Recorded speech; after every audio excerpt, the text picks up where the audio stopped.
off his skills and his elite skin. I definitely got the inspiration from my brother as well. I used to watch his games all the time. Unfortunately, he was a tier above me, so I never got the chance to verse him, but I'll definitely kick his ass in Siege.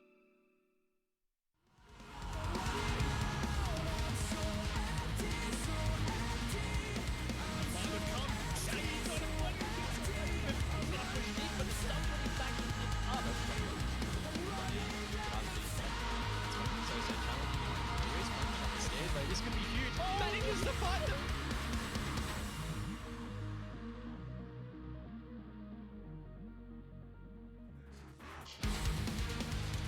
Welcome back to the Oceanic Nationals presented by Samsung. We've got our first round out of the way for the gauntlet, and it is, of course, Roflcopter that fly above order. And now we move on to our next matchup. But before we do, of course, we have a changing of the guard. I had to say it. It is, of course, Dev Martyr on the analyst, and I'm somehow on the hosts. I don't know what's happened there. But a familiar face down the very end. Vinny, you got to see that one from the peanut gallery. Final thoughts on the order matchup? Just the better team on the day, I think. Rofl showed why they're definitely contenders in this league and why they deserve their spot, and definitely have the ability to go through the gauntlet over this weekend. So I'm really excited to see what they can pull off. Yeah, certainly so. You're speaking about going through the gauntlet. Let's go and have a look at how that progress is going so far. With that 2-0 win, obviously they progress into the round number 2. And this one, I think, is a bit of an interesting head-to-head matchup. Both of these teams are actually the teams that came from the qualifiers at the end of last year, Dev. And they've got I would say they've actually got a lot to prove regardless of what they've been able to do in the regular season. Yeah, it's definitely a bit of a storied history between these teams. And in fact, you know, if you were to, at the start of this season, have a look at this playoffs bracket and you had to pick the teams that you thought were out of place, the teams that you wouldn't expect that would make playoffs, it's Bliss and Roflcopter. They're definitely the outliers here. Knights, Chiefs, and Order have always been staples of the scene locally, but this match is definitely two teams that have outperformed and are in hot form this season. Certainly so. And coming into this off the back of the 2-0, Vinny, would you expect Roflcopter to be feeling more confident in this spout? I mean, their confidence must be at an all-time high right now. Coming back 5 rounds in a row on that second map, they're feeling the wins for sure. And Bliss are a team that, in terms of kind of their ability to work under pressure, sometimes struggle, and I think with this momentum they're going to be very, very hard to beat. Yeah, and Dev, just talk to me. I mean, I don't think we saw any of these players really struggle in that best of 3. It felt like every single one had an impact. Yeah, I mean, if you want to nitpick here, like you talk about Boydie, he was a player that we talked about a lot coming into this season. He's the freshest face on this roster, and he had a really tough second map. In fact, he said that in the interview. He was, I think, 1-9 at some point, but he started to bring back his momentum and started to feel a lot better come the end of that game. And as you said, it was Vinny, 5 rounds in a row for Roflcopter to come back at the end of that. And I think that when you've had a performance like that, it goes to show, even if you are a bit downtrodden, if you have a bad game, you could definitely come back, and Roflcopter have proven that. Yeah, and I mean, you spoke about the stamina, Vinny, before in the pre-show. Is that going to play effect? I know Xenox has just spoken to you in the previous post-show about, you know, Roflcopter's ability to back it up, and you're feeling pretty confident here. Is there any kind of lack, or, you know, like, not lack of stamina, but is there any kind of downgrade to the mental state after playing your first best of 3 of the night? Yeah, it's an interesting kind of topic to talk about in terms of like the actual siege they're playing. I don't think it'll take that big of an effect, but being able to be mentally checked in for that many rounds, especially since both games basically went the full limit. The first map didn't go to OT, but it was the full 12 rounds, and then the second map went to OT, so they played basically the max amount of rounds. Being able to stay mentally checked in for that long can be pretty tough, and going to another map, looking at another BO3, possibly 3 maps, it could be tough, but I think they definitely have it in them. Yeah, and we are, of course, talking about Bliss, who will be coming up against Roflcopter. Now, Dev, Bliss had such an incredible start to the season. My word. And they certainly did. It's kind of insane, honestly, to think that this is a team that has been, I don't mean any hate, but like, this is a team that has always been mediocre. They've always been in the middle pack, season upon season, dating back into the Pro League days when they were known as Ferox or Fury. But they've made some big changes coming into this season. Obviously, Repix coming in has made a massive difference for this team. And they've even said that Oda in his interviews, very confident, he's had a lot to say. And they stormed through the relegations despite being knocked down into that tournament. They came through in first place. And we've seen a lot of great from them this season. In fact, finishing up in third place across the 7 play days, tied for points with the Chiefs and only 1 point behind Nice. Honestly, it's kind of insane to think that they were able to have such a good run. They had victories over teams like, you know, Order, Rhythm, RoflcopterGG, Wildcard. They just were so consistent across the entire season. Yeah, and speaking of Wildcard going up against them there, Vinny, what is it actually like being in the server against this team? Because this is a team that you've played for a couple of seasons now. What's different now? I think it's really just their determination to stay together. We see sometimes, especially in our region, that teams tend to fall apart. But you've got Naz, you've got, you know, Shade and Todd, 3 veteran players that have really stuck it out and built this team to the point where it is today. They're just showing much more consistency.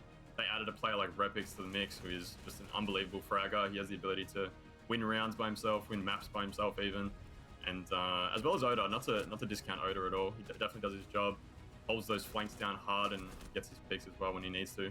And Dev, I think I'll kind of leave it on you to sum it up, but do Bliss have this? Is this the Bliss season that, you know, we've been waiting for so long? It's so hard because I feel like every single playday I doubted Bliss. Every single playday I thought, look, they've been on hot form so far, but I don't think they've got what it takes to, you know, break the number 2. Well, they broke number 3 coming into the playoffs, and they were sitting at number 1 on the standings for a good amount of that time. I'm not 100% sure yet. I think that RoflcopterGG have strong form, as do Bliss. And you know, like you were saying before, Vinny, about the previous game, it's going to come down to who's better in the server in the next 3 hours for this best of 3. Everything outside of that is irrelevant right now. Yeah. Well, it sounds like you're throwing a bit of shade toward Bliss. So how about Bliss throw a bit of shade back to you? Welcome in. And look, to be honest, what a season you have had. You've been kind of sitting back watching that matchup against Roffle. How are you feeling now that you've seen the 2-0 in their favor? We were kind of hoping for a third map to sort of draw it out and draw out their endurance, but 2 maps going the full time's not that bad. So we're fairly happy. Yeah, Dev? Yeah, I just want to say, where are you right now? This is Team Bliss headquarters, man. Yes, it is. It's Team Bliss headquarters in Brisbane. I've been here for the last awesome. 2 play days. Yeah. I had no idea, man. That is fantastic. It looks amazing. Yeah, great to have another Aussie org in the scene. Yes, it is. Bliss have been very supportful of us throughout this entire season, so it's amazing the support they can give us. Vinny?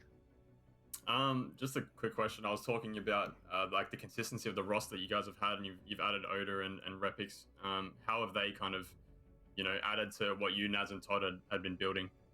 I mean, Repix with it is a new pickup this season. Repix has brought a lot to the table, especially for his first season in, I guess, PL, or the highest thing we've got in OCN. So he's really pulled up to the table, and Oda spent last season with us, and he's really sort of brought things to the table. So we're happy with them, and they perform well. We work well as a team. So, obviously you've really performed quite well throughout the season, and I mean, there's no questions asked that coming into this, you are still looking extremely good. If you are to beat RoflcopterGG here, how are you feeling going against the Chiefs? They seem to be coming into a bit of fine form on their own. In a BO3, it's going to be very interesting against Chiefs. We'll sort of see where the maps go and where the vetoes end up. So, yeah, we're looking. I think that we're hoping. You're looking and hoping. Well, to be fair, I think that you may well be in the best form that we have seen you from a casting perspective, and it's been incredible to watch the progress of Bliss so far. And of course, now that you're representing Bliss, it is a great achievement. Are there any final words that you want to say before we let you go? No, not really. We're really happy with how the vetoes went, and we're hoping for a good game. Ooh, all right, Shade, thank you very much for that, mate. We wish you the best of luck. Thanks, Matt. Ooh. Ooh, he's feeling confident about the vetoes, and I am just my interest has been piqued here, Dev. Yeah, it certainly has, and great to see Shade so confident. He's a player who's been in the scene forever. I think it was the very first season of Pro League he played for a team, and eventually he came in onto this roster and has done such an amazing job. He's also quite a playmaker himself. Shade, known for being a bit cheeky and a bit creative, so I love seeing what he's got in this server, and I'm so happy to see him in the Team Bliss headquarters with that beautiful backdrop as well. Yeah. It's just so great to see. I think this team finally has like all of the pieces of the puzzle that they need, and maybe that is the reason why they've had such an amazing season. Can they take it further? I feel like I can't say no. Well, I mean, it may just come down to the maps, which he is feeling confident about. So let's have a look at how the veto went down. It was Chalet banned out by Roflcopter. Obviously, Bliss backing it up onto Cafe. Vinny, you can kind of see the rest has played out with Clubhouse, Coastline, and Oregon as the decider. Are you backing Bliss into this now? Well, yeah, I'm kind of looking at that Roflcopter pick on Clubhouse, and I find that pretty interesting because Bliss are historically a fairly strong team on Clubhouse. They tend not to let that go unplayed if that gets through. So the fact that Roffle picked it for them is kind of interesting. And Coastline from the Bliss pick, kind of the same idea. I don't think Roffle are necessarily a weak Coastline team, so I think both these maps kind of favor both teams fairly equally, and I'm sure we're going to see two really good maps. Yeah. Dev, you've got your stats as always, I know. Please throw them at us. One of the things that it gets me is that Clubhouse is actually a rematch of these guys playing in the OCN season, right? And Bliss won that 8-6. And obviously, Roflcopter picked it. If you keep in mind the fact that, unfortunately, Roflcopter had to sub out one of their key players, Bouncin, during that game and sub in Cynics, they're confident that, like, they know exactly why they lost that map, and they are so confident that they can take it this time around. And honestly, like, despite Bliss being a good Clubhouse team, I respect Roflcopter for taking them back to that map, especially because, Bliss lost just the other day to Knights on this very map. So I do think that's a fair pick from Roffle. And we always talk about Clubhouse being so methodical, Vinny. Would you agree that maybe Bliss might be the more methodical team in this instance? Or do you think that you could have the same argument for Roflcopter? Yeah, not necessarily. I think Roffle have really built themselves, especially this season, into a team that has that structure and that methodical approach to their attacks. Yeah. Obviously, Bliss have that backbone of Todd, who just has played the game for such a long time and understands win conditions better than most people in this scene. And they always know how to get the job done. But I think both teams, honestly, methodically, I think it will actually come down to who can play more aggressive and find opening picks earlier in the rounds. I think if attackers get set up, then this could be very drawn out rounds with more plants than frag first, to be honest. Jeez, haven't we seen that this season? I feel like it's been impactful in terms of the frag department. And Dev, if you were to kind of lean into one or the other here on Clubhouse, we have seen Clubhouse played by both of these rosters. And although it's a Roflcopter pick, I think I would agree with Vinny in saying that it is kind of a fairly even match for the both.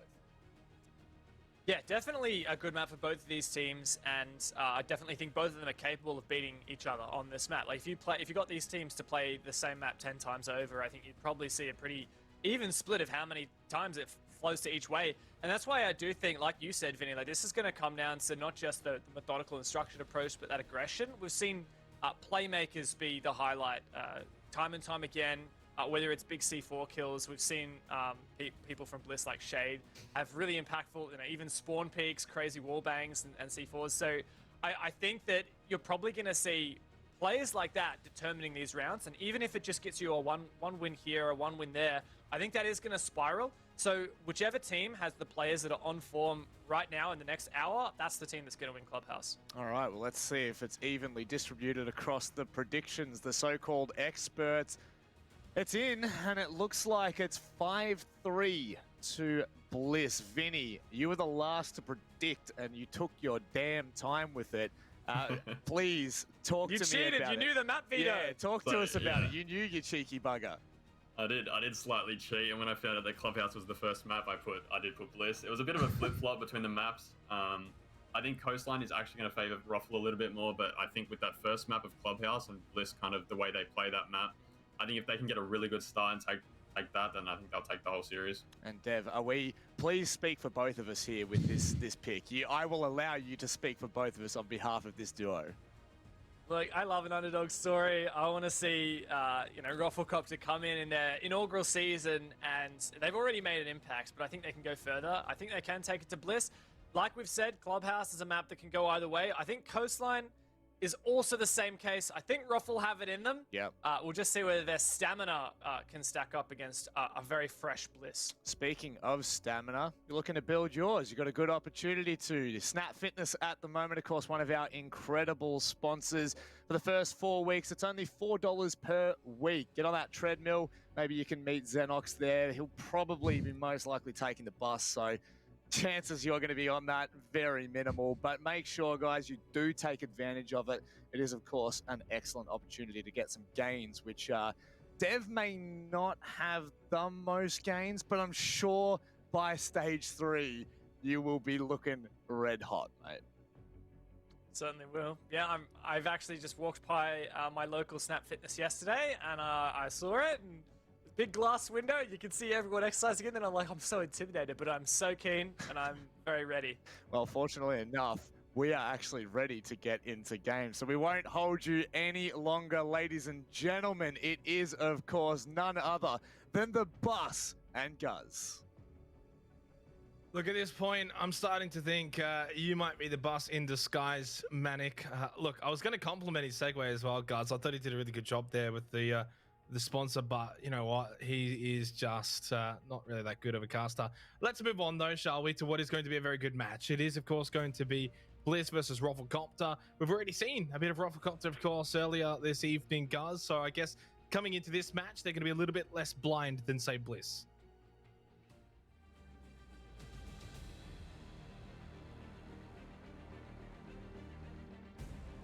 Let's get straight into the match. It's going to be Clubhouse to kickstart this best of 3.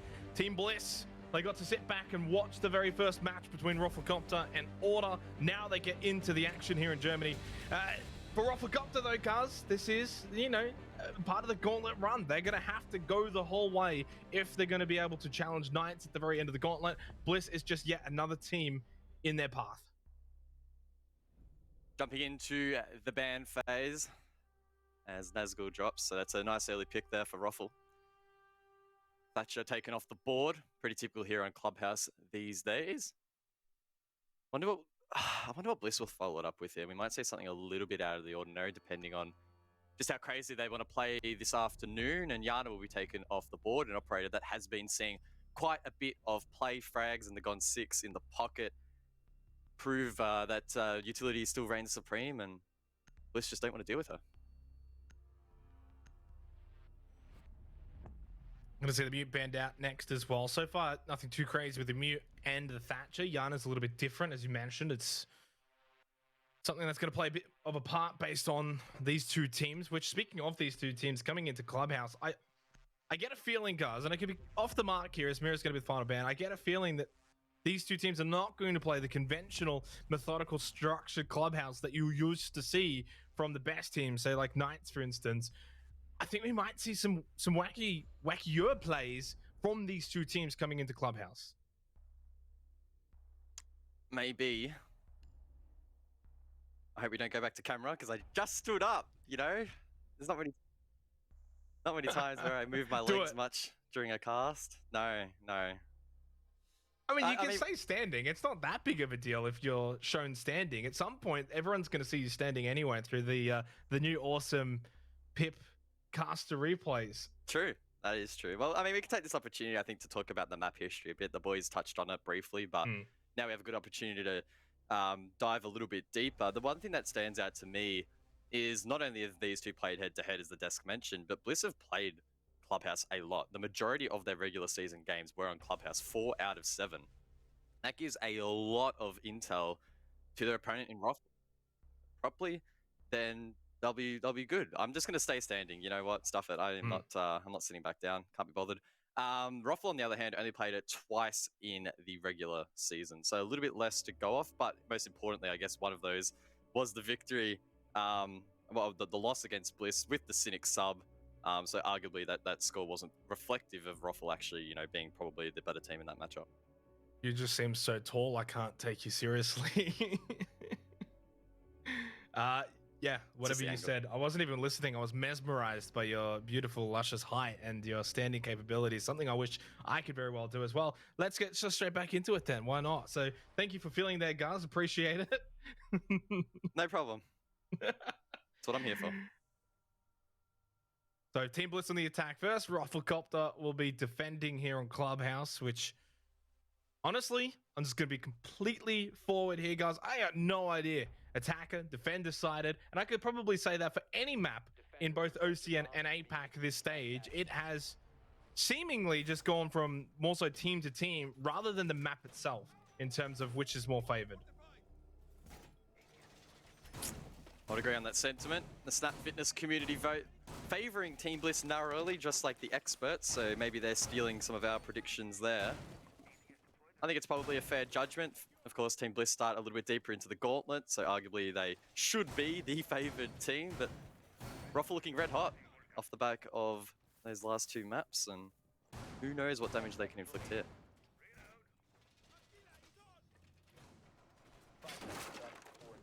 Obviously, the winner of this match will move forward in the gauntlet. Awaiting them is going to be Chiefs, or the Chiefs, whichever one they want to go by on the day, apparently. So they'll be waiting and watching and seeing who their competitor is. Roflcopter, of course. If they can somehow get past Bliss, it really does set up a hot prospect matchup in terms of can they run the gauntlet. Boy from Oil Pit with the C4. We'll talk about an impact play to start off this second best of three of the day. And it gets Roflcopter off to the perfect start, especially for Church Arsenal, having the advantage 5-4 with 2.5 minutes remaining. Of course, that is the danger man in Repix taken down, and that frees up Secret quite a bit here for the defense. You can see Bouncer already starting to play off this position, and if they know Zofia was the target, then he could play even more freely. I would think not, unless they had the default camera up, but either way, his position now be a little bit safer, and maybe Bouncer will spot that corpse. Team Bliss, though, time for them to try and recover. Hatch is still up as they clear the roamers, and Nazgul on the Jackal, of course, will help speed that up, as we can see the hatch is being worked on now. Still a lot of time as well for Bliss, but they will be at this disadvantage for the remainder of this map, or of this round, I should say. How can they overcome that besides just rush dropping down this kitchen hatch at some point? Can they find a pick elsewhere and open up some avenues to equal things up going down to the final minutes or the final seconds of this opening round? It's a marathon, though, not a sprint, especially when it comes to the map itself. But being a best of three, things do change up differently compared to best of ones. Each round important, but compared to a best of one, a little bit different. Minute left in this round as Dirt gets opened up by Shade. Bomb located by attackers. No real pressure being applied to the defense at the moment. You can see everyone holding pretty key positions. Hotshot has Dirt covered, and players in towards Church have those entries covered, and even on the other side, right inside of Blue, just no one really feeling any real pressure at the moment. It's up to Bliss to try and get some vert, play off these hatch drops, but I think they're just going to have to send it. They don't really have another option here. They're going to have to rely on winning their ones, and that's going to be tough. One from Dirt, one from Secret. You got obviously Kitchen Hatch as well. If they did in fact get that open, we didn't see it for a while. Barbed wire going to be destroyed. 20 seconds left. And of course, as I mentioned before, at that disadvantage, Oda gets one, but he's going to be traded back immediately by Bouncin. His life did not last long. Two players pushing through. Dirt, Hotshot, primed with a shotgun as well. Does miss the shot, but surely there's not going to be enough time for Bliss to make their way all the way into Arsenal and get that plant down with 2 seconds. And well, no, they funnel on through. Campo picked up 2. Roflcopter get the opening round.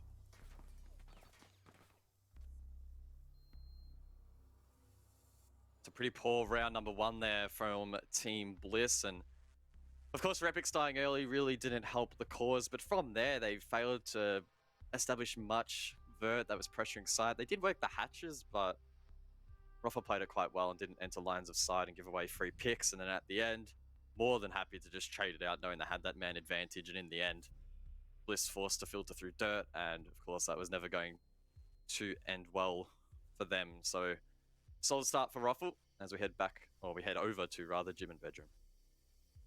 Attackers need to locate and defuse as many bombs as they can. Certainly one of your more preferred sites on Clubhouse in recent times, Guz, gym bedroom. Nice to see Roflcopter actually head to this one first up, although usually it's just due to the fact that the defending teams struggle. Royal is struggling recently, especially on like Church Arsenal and at times even Cash CCTV, but due to stubbornness or just due to wanting to play on the familiar sites, they just ignore gym bedroom. So to go to this early for Roflcopter is intriguing to see how this is going to play out. In times gone by, it has been more of the attacker favored site, I guess, but times have changed at least recently here in OCN, that's for sure. And Roflcopter will feel comfortable going over to gym bedroom here for the second round. It's a good start here on Clubhouse, especially considering that Bliss were able to sit back and watch that first series between Roflcopter and Order, try and pick up on a few things and maybe how Roffle are playing. Different maps though, but still nonetheless, Roflcopter also have to deal with the fact that they've been playing for longer today. Aruni being brought to the board here from Roflcopter. We saw Campo punching rotates open, placing down Surya gates, and that will aim to slow down the attack late round and soak utility. Meanwhile though, Bliss playing in towards the CC cache hold. Breach was open quite quickly, and Boydie in fact will fall off swiftly as well, reinforcing the position out in towards Logi, placing down some magnets. I would presume to assist in holding Con quite aggressively, but with Mirror Band, that might not be the play, but that could be the play. OJ with a C4. It doesn't hit the mark. Aggressive from Roffle, which is what you like to see. Jacuzzi wall going to be electrified, so that's something that Bliss are going to obviously have to deal with. They already got Kennel's wall opened up, especially on gym bedroom recently. We haven't seen as much focus on that Jacuzzi wall. Usually a lot of that push coming through Con, along with the windows here as well, which is where Nazgul just sitting outside of that gym window. And those Sawyer gates will make it slightly more difficult. At the very least, it just means that's utility that has to be used to clear the gates for that moment in time where they may want to push through. Goodbye to OJ, and that's not good news for Roflcopter with a minute left in this second round. 5 versus 3 now. Defense with their backs against the wall. Hotshot probably needs to try and make a play over towards Jacuzzi wall. He does have TCSG in hand with the 2x, so he might be able to find a cheeky pick or two, but Roffle are going to have to rely on Bliss to get aggressive on peaks. Oh my word. I think that shade out on the balcony getting a little bit frisky. Needs to be careful. He doesn't lose his head, but he gets taken off the board, and that could be the in that Roffle needed. Oh, Boydie's going to get a freebie as well from that logistics hatch. Nazgul just caught napping. Still a lot of control actually around sight for Roflcopter, so not really in the worst position. Boydie with the second one now on to Todd. C4 misses the mark. Oda inside sight catches the player in bathroom. That's Hotshot eliminated. Boydie will need to get a quad to save the round for Roflcopter, or at the very least stop the diffuser. Barbed wire is good information gathering. Rapix is gone. Boydie pre-fire. He knows he's there and he is successful. Great start for Roflcopter here on Clubhouse, courtesy of Boydie. Boydie showing up here in map number 1 of the second series they've played this afternoon. He started off a little bit quiet over on Consulate in the last series, but he's really finding some good form here as we take a peek at the replay. Oh, nice little zoom in there. Wow. Nice little shot there from Hotshot himself. And I mean, in the end, that was the in that they needed. We have the technology for the zooms. I like that. Maybe we could have zoomed in on one of Manic's assets that we saw earlier in the replays. No one we wants can to say see these that. things on OCN. Nobody wants to see that. 2 sites now for Roflcopter cars, both successful. Basement and gym bedroom. Now, of course, Cash CCTV will be next in line once they get OJ back. It's good signs, though, early on for Roflcopter, considering, you know, you go back to the pre-show and Vinny said he made his tip based on the knowledge that Clubhouse was going to be played, and that's why he tipped Bliss. So right now, Roflcopter showing him up. I mean, I think it comes back to that discussion I had a little bit earlier, right? Bliss have a lot of VODs out there to be reviewed by Roffle, and sure, of the 4 times they've played it, 3 of them they've won, but keep in mind that 2 of those were against LFO and Rhythm, so arguably not very important results because neither of those teams made the playoffs. Roffle, they beat Just, and there's the asterisk of Cynics having to fill in for Bouncer midway through that game, so that was a little bit of an off-putting result maybe there for them. And then more recently, they lost 4-7 to the Knights, who you could argue are, you know, the best team in OCE, at least at the moment. So, I don't know. I'm not so convinced that Bliss are really that great on this map, and Roffle clearly thinks so. That's why they took us here.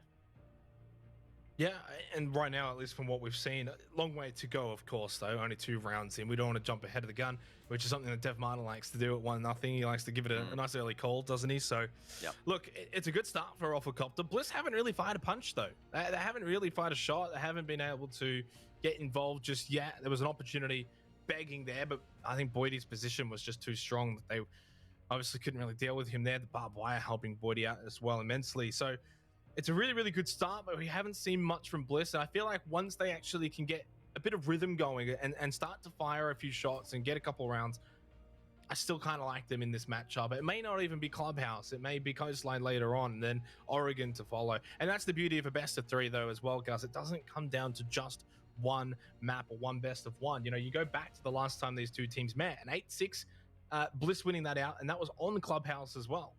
That's one map, though. If you play them, they take those 2 teams and you put them in a best of 3 on the same night, anything can happen. So, and that's what we're going to get from this matchup today. Yeah, and the important thing is to remember that sometimes when particular teams clash on particular maps, they can lean one way or the other, be a little bit more attacker-sided or defender-sided to what we would see normally. So it might not be too unusual or too unexpected to see Roffle run away a little bit here on the defense, and then when we switch sides, the momentum can change and Bliss could start stacking rounds on the board. So, like always, you can never call anything too early. It could be 6-0, and honestly, I would not want to call it out of fear of being embarrassed. So, let's just take this one round at a time, one map at a time, and see what happens.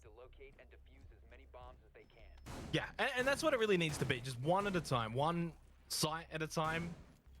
And then, of course, you've got to switch halves.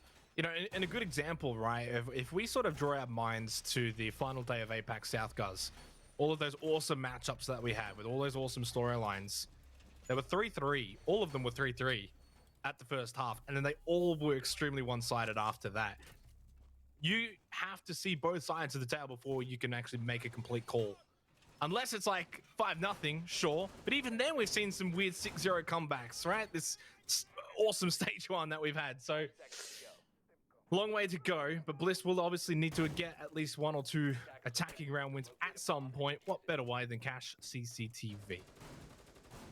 I like this from Roffle, electing to bring the Echo to the board once again. We did see it in the first series, and it actually did have a significant impact in a few of those rounds where Order were caught off guard late round. They couldn't quite find those Yoko drones. They were a little bit of a pest, and they were unable to stick the plan or have the confidence to stick it, and then ran out of time. So that might be what they're trying to execute here and bleed as much time mid-round to force that late round execute.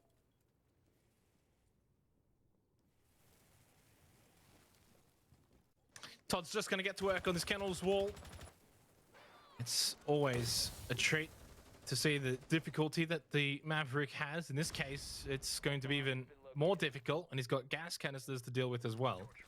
Rapic's watching that garage run out, and so far just stock standard here from both teams. Nothing too crazy happening.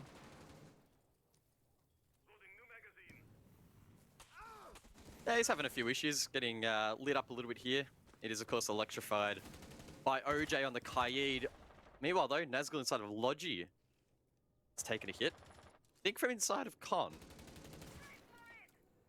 Is he going to get finished off? Well, no, because I think the player that inflicted the damage must have been from Cash. Was it OJ that shot him down?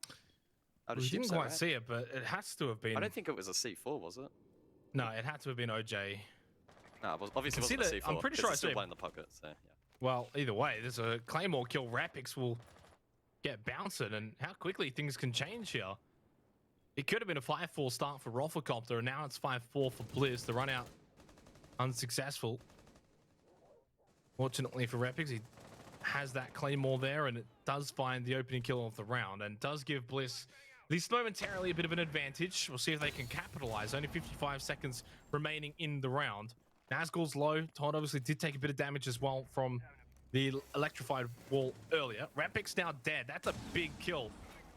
And RoflcopterGG still have got top raid control along with site control. Oda now from bedroom looking all the way into cash.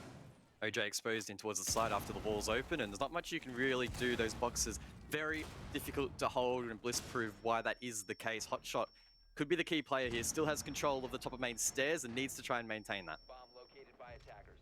20 seconds left. Boydie with another kill, just fragging out immensely now after a bit of a slow consulate earlier. Hotshot, nice kill as you said.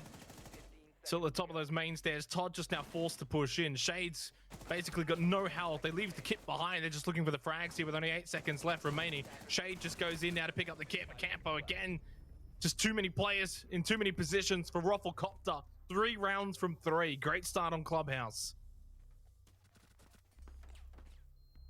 Cheeky little spray there to finish things off, and I swear Boydie loves a good crouch spam after every single final kill. But, you know, can't blame him for being happy. It's a good start. It's a 3-0 start, in fact, and it's always good when you get all the sites off the board, especially on Clubhouse, right? Because there's literally only 3 that are ever going to see the light of day, at least in 99.99% of matches. Now it's up to Bliss, I guess, to try and find a response. Their last basement attack was pretty weak. They struggled to establish Vert, and Repix was taken off the board really early. If they could tighten that up, then maybe they'll be a looking. Defenders, protect your bombs from being defused by attackers. And this is what I was trying to sort of get to before, guys, is that you can't get carried away with one half. I mean, RoflcopterGG and what they're doing on the defense right now can very easily be emulated by Team Bliss on their own defense. For Bliss, it's just a matter of getting at least 2 rounds on the board, ideally, and then being able to sort of ride that defensive wave here on Clubhouse to OT if it's going to be a 4-2 half. Right now, RoflcopterGG, though, do look a little bit unstoppable. Nazgul on a donut. Todd's only got 1. It's struggle streak for Team Bliss. On the other side, though, for RoflcopterGG, Boydie's got 8 kills in the first 3 rounds, guys. I think that's more than all he had on Consulate. Yeah, I mean, it's not a bad performance, right? Can't complain too much. Averaging more than 2 kills a round, of course. That's going to have a big impact and free up the rest of the team a little bit. Meanwhile, though, of course, we're seeing an off-site hold. Again, keep in mind that this is the basement objective being played. Yet RoflcopterGG playing off-site above. Jacuzzi wall reinforced, and we saw additional utility there as well in the proximity mines to facilitate this roam a little bit more. Bliss will need to be careful with their droning if they want to try and clear this out. Obviously, it won't be very easy. And RoflcopterGG themselves, they've got to be careful as well. And it's that risk versus reward, especially when you're going to be roaming second floor as well. You are putting yourselves in that tricky position where it's pretty easy to be caught, lose a player or 2, and then suddenly you give the attacking team a 5-on-3 advantage to take Church Arsenal. And from there, the round's usually over. So it's a matter of just time wasting for RoflcopterGG. That should be the first goal of this roam. Necessarily getting kills is not the main goal, but is a bonus usually. Depending on how aggressive Campo wants to be, he's not going to be too aggressive. Pre-shot or pre-fire through the window in gym and then just drops down the hatch. Actually, almost got the kill on Tenascal. Motor hatch as well has been blown. Risk reward here for Roffle. It allows the likes of Bouncing to rotate up and down, but once the attack gets control above it, it's 30 seconds saved on Mavericking open the hatch, or if the Kaid was broad, or if it wasn't, popping it open with the Habana, for example. So we'll have to see if Team Bliss capitalize on that late round, as it looks like Roffle, for the most part, have rotated back down below. They'll try and hunker down and hold out this push. And the other part of it as well for RoflcopterGG, and they've played this really well, but Bliss had really not much way in terms of being able to track down those roamers. They had no one who could hunt them down. They didn't have any flank watch either, so they've got to be very careful playing a lot of these hard breach operators. 50 seconds left and kitchen hatch is open, but outside of that, still a lot of utility on site that needs to be cleared. Okay, Oda's just straight up dead. as Todd is just trying to clear this shield. I think has been successful in doing so now. Bouncer just sitting below, though, in this Moto hatch position is so aggressive. And Roflcopter just all over Team Bliss at the moment, guys. It's 3 versus 5, but Nazgul has no health. Diffuser's down. Goodbye to Shade. And this round is over. It's Todd to make a final stand inside of dirt, and yeah, there we go. Ruffle will close it out. It's a flawless round, and that's 4 round wins in a row, and it doesn't look like they're going to be stopped anytime soon. 4 rounds in a row, guys. I gotta say, I mean, I tipped Bliss, and I'm starting to regret it. Me too. We're getting to this. We're getting to this point now. I'd say round 5, you're allowed to actually say that you're concerned, or you're a bit worried. 2 more rounds for Bliss to get on the board, get off that donut here on their attack on Clubhouse, where they've just looked subpar. But how much of it is Roflcopter, who have looked quite good right now? The way that they're playing, they're making it hard for Bliss. Yeah, there's no doubt. I mean, that roam was quite successful in bleeding time, and despite, you know, not really much coming of it in terms of the frag department, it did force Bliss into an uncomfortable position where they were trying to clear that utility, and then they had to worry about the reflank and a lot of different angles being watched down below from the hatches, for example, and just a little bit too much for them to handle. Back to Gym Bedroom, though. My favorite site here on Clubhouse, and it's a pretty similar lineup again from Ruffle, the setup as well. Basically the exact same from what I can tell at the moment. So Bliss are the ones again that will need to step up to the table because Ruffle are delivering. 5 seconds left. So at least one of those Sawyer gates go up on the Attackers are bedroom window locate a bomb and defuse it. from Campo. Seen mixed success with Aruni so far in stage 1. At times has looked quite pivotal, difficult to deal with, and at other times it's just been a bit of a walkover. There's another one of the Sawyer gates there as well on the gym doorway. So didn't quite catch where the third one is. If you may have seen it, Cuz. I have no idea. I wasn't even listening to the ones that you called out, so I am of absolutely zero help. There it is. It's there. Condorway. So pretty defensive setup at the moment for Roflcopter. I think when you've got that 4-0 lead as well, you don't have to be as risky with the play. Todd going to go for that very early impact grenade. That's going to get the down onto OJ. We'll be able to get brought back up and back into the round. I mean, he's not even trying to get find this the kill. claw. Yeah, he's trying to clear the claw, which is having issues with. Does get it on the second occasion, so a little bit cleaner there, and that allows Shade to come across and place the exothermic charge down. Nothing really the defense now can do to deal with that, and that's some pressure, or at least perceived pressure, that will be present for the rest of the round. Meanwhile as well, Bliss taking swift control over towards the cash side. So in terms of time management, with 1.5 minutes to go, really, really solid. And it might force Ruffle into playing ultra aggressive to try and reclaim some of that back. Certainly a lot better from Bliss. They've got Jacuzzi open, they've got con control, and now they've got the opening frag as well. Oda gets his second for the round. Campo eliminated. Minute 15 left, Bliss. This is the best round they've looked so far, but things can turn quickly. OJ, who of course already got down before, has an impact by getting the elimination onto Oda. 4 versus 3. Surely Bliss did not throw this one away. It's not necessarily a given at this point. Still a lot of work to do. But they can't leave it to the final seconds. That's going to be advantage back then to Roflcopter. I think it's really up to Boydie here, maybe at the main breach to find a pick, or bouncing potentially to prevent the vault in over towards Jim. One of these players needs to step up. It's OJ actually, the third. What? To find the pick, gets it to the 3 versus 3, and this starts to look a little bit trickier for Bliss. They need to find an entry in towards this side and think about getting this plant down. Ruffle's got a lot of these sight lines as well covered, and a lot of these entryways. So they've got the angles on just about everything. Boydie from logistics will get the kill onto Shade. That's diffuser down as well. The swing from Boydie, impeccable. 5-0 to start Clubhouse. Guys, no one saw this coming. Well, I definitely didn't, as we get serenaded with another beautiful display from Boydie at the very end there. A nice little crouch spam as well to just keep putting salt in those wounds getting deeper and deeper here for Bliss. Just cannot find any sort of inkling into these rounds, and that last one is probably the closest it's felt like they were to a round win. They had the man advantage, it started to slip away, and then in the final seconds they just were forced to file in one by one, and by that point Ruffle literally just stood there, held down left click, and the kills were just there for the taking. So it has been very dominant from them so far, and again, it just doesn't look like this Ruffle train is going to be slowing down anytime soon. You mean this Roflcopter? The Roflcopter train.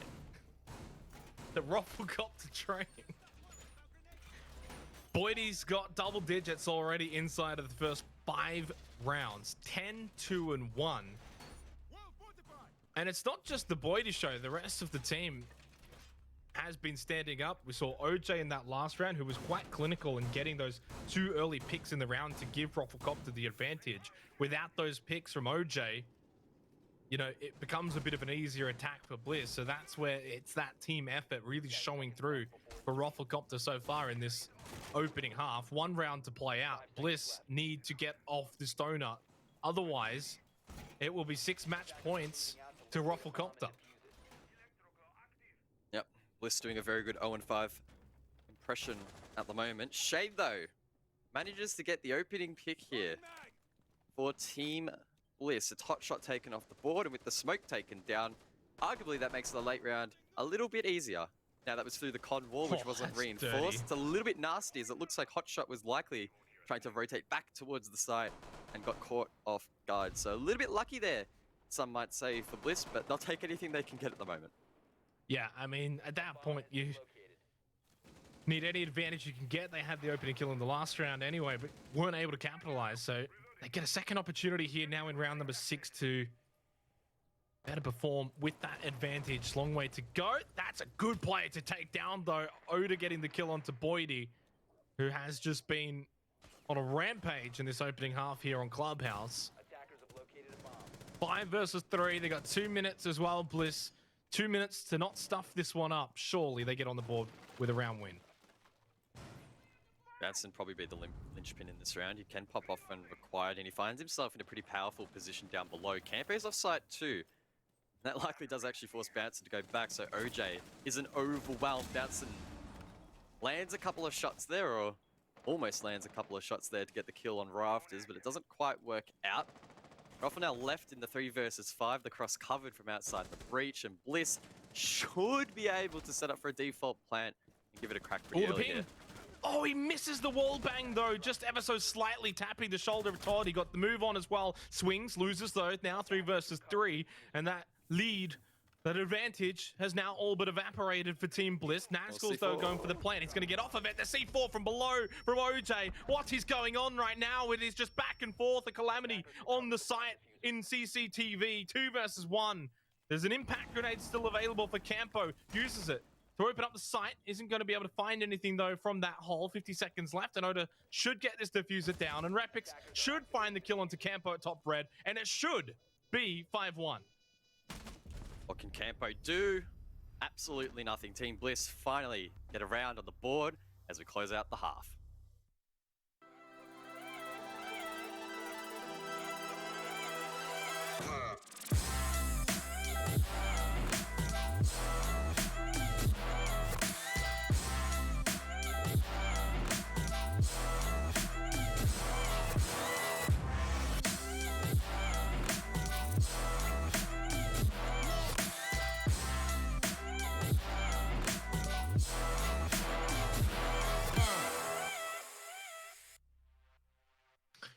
Well, fortunately for Bliss, they close the half not on a donut. They get their first round win, and, well, the comeback train maybe about to depart the station, cuz. And I also see a very familiar face, and, well, actually not so familiar, but Tachanka gonna come in for Todd. I'm not sure if we've seen too much of Tachanka this season, at least for stage 1. 1 and 6, Todd just feeling like, hey, let's just mix it up a bit. Yeah, I mean, I feel like at this point you really just don't have anything to lose. You may as well try something a little bit different. In terms of how effective Tachanka is going to be on this site, I guess it will depend on how Ruffle decide to approach it. I mean, the setup would suggest that we're not going to see a roam maybe the flames that he can spit out will slow them down a little bit late round. I feel like the most effective place really to play him would be maybe like bot main or blue. The flames don't really do that much damage, so it's not like you could spam them on a hatch drop in kitchen, for example, and expect to get like 3 kills when they drop. Like they'll take like what 20 or 30 damage, and then they can scatter around to get the plant down. So I'm very interested to see how Todd will utilize him here and how much of an impact it will actually have.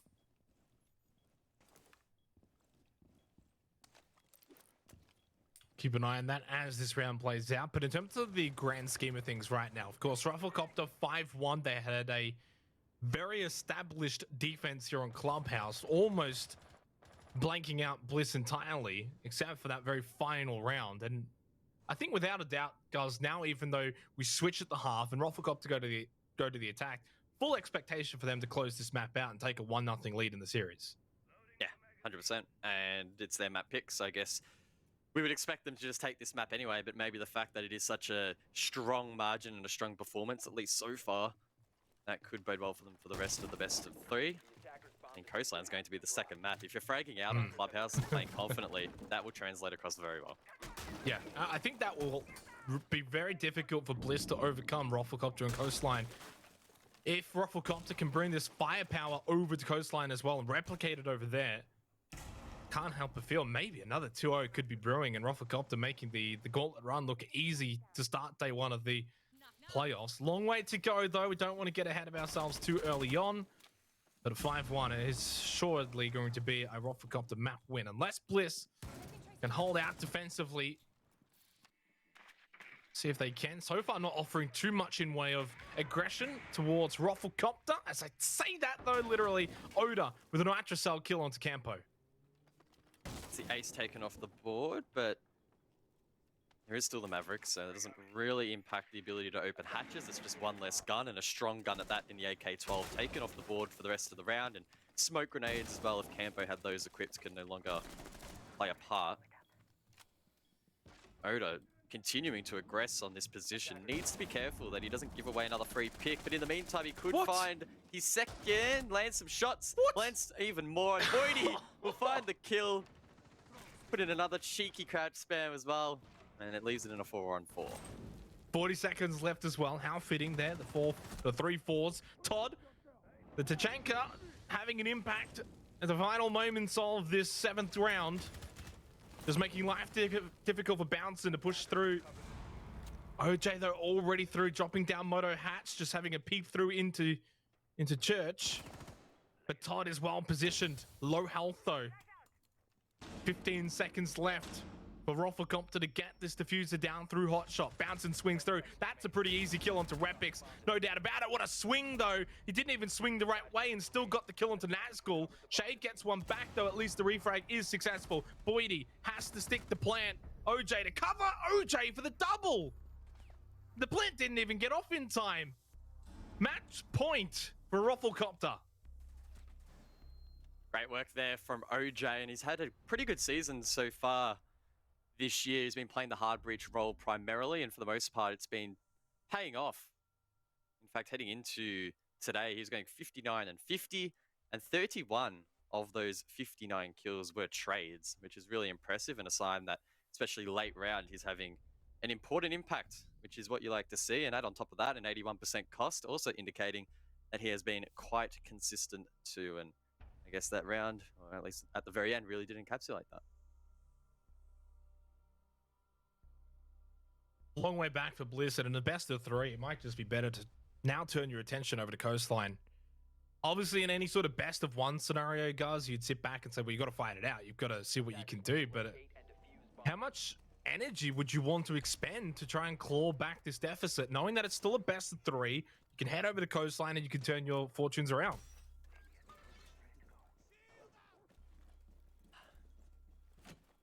Repix, on the flip side here for Bliss, has been a little bit quiet, going 3 and 6. Been a strong entry for the team in the regular season, but struggling to find, I guess, even the second or third gear here in the first matchup in the playoffs for Team Bliss. I mean, look, I guess in a theoretical world where this ends 7-1 and Roffle just roll them, it's their map pick that they've won, right? So it's not the end of the world, provided that you maintain a strong mental. Like, there shouldn't be any reason why they can't just bounce back on Coast, which was their pick anyway. But I think at this point, who even cares who picked the maps, right? I mean, Todd's 1-7, Nazgul's 1-7. This has just obviously been a disaster. Can they then turn around the firepower that would be needed on Coastline, regardless if they pick the map or not? At this point, I'm just not even sure if I could trust Bliss to turn around their individual performances. In saying that, though, Coastline's a completely different map to Clubhouse, but it's a sort of map that I think Roflcopter would feel very comfortable on. To play aggressive, to roam, to find frags, to trust their ones. It's a daunting prospect for Bliss.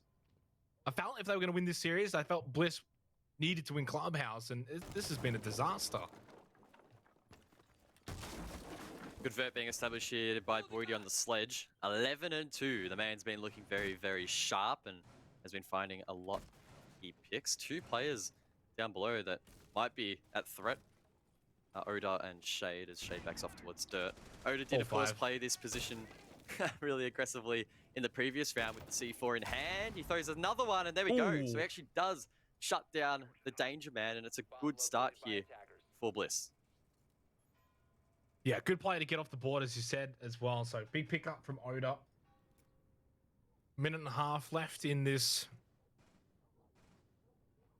8th round. Match point, Roflcopter. It's a little bit of time remaining, at least on the clock, for Roflcopter to change things up slightly here if they need to. Deal with Boydie no longer being in play on the sledge.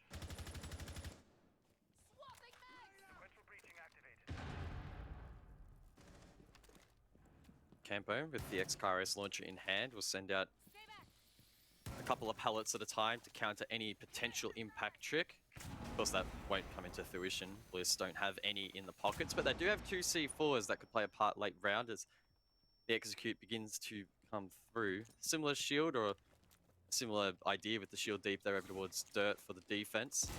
Will be cleared though quite quickly there. Good efficient use of utility from Roffle, and now with Hotshot prepped and ready, they could go for the hatch drop and get a plant off. Yeah, and 30 seconds left. But they need players elsewhere. We saw one over at Central Stairs. That's going to be able to swing at least looking down into hallway. Nazgul's just been beaten up a bunch. There is that player, though, down hallway. Bounced and eliminated by Shade. Big pickup. Now you've just got to deal with the 2 that are going to eventually come through kitchen hatch. OJ, though, able to get Nazgul. His Hotshot now just pushes up the hallway almost the entire way towards Arsenal. 2 versus 1. OJ with only 4 seconds left, though. I don't sense he's got enough time to get this down, and he does not. Couldn't even get onto site in time, and Bliss will double up their rounds. They go to 2 down from 1. Bliss with their best effort to draw this one out a little bit longer, but of course match point still looming for Roflcopter. And that last round likely just a small blip on the radar. Of course, it didn't help really that Boydie was taken down so early. Not only did it limit the amount of vert that they could create, but Boydie himself has been fragging out quite strongly, and maybe a lack of firepower in the late round there cost them. It would have served them well if he was still alive, but of course Bliss can only play against who's alive in the execute, and they did a solid job in shutting down any of those pushes, particularly down the long hallway. Shade must still be feeling at least somewhat confident, right? Peeking with the SMG down that long hall is not the easiest of tasks, but did a serviceable job. Well, even if he doesn't get the kill, it's still about getting that information, but on top of getting the kill as well, just an added bonus.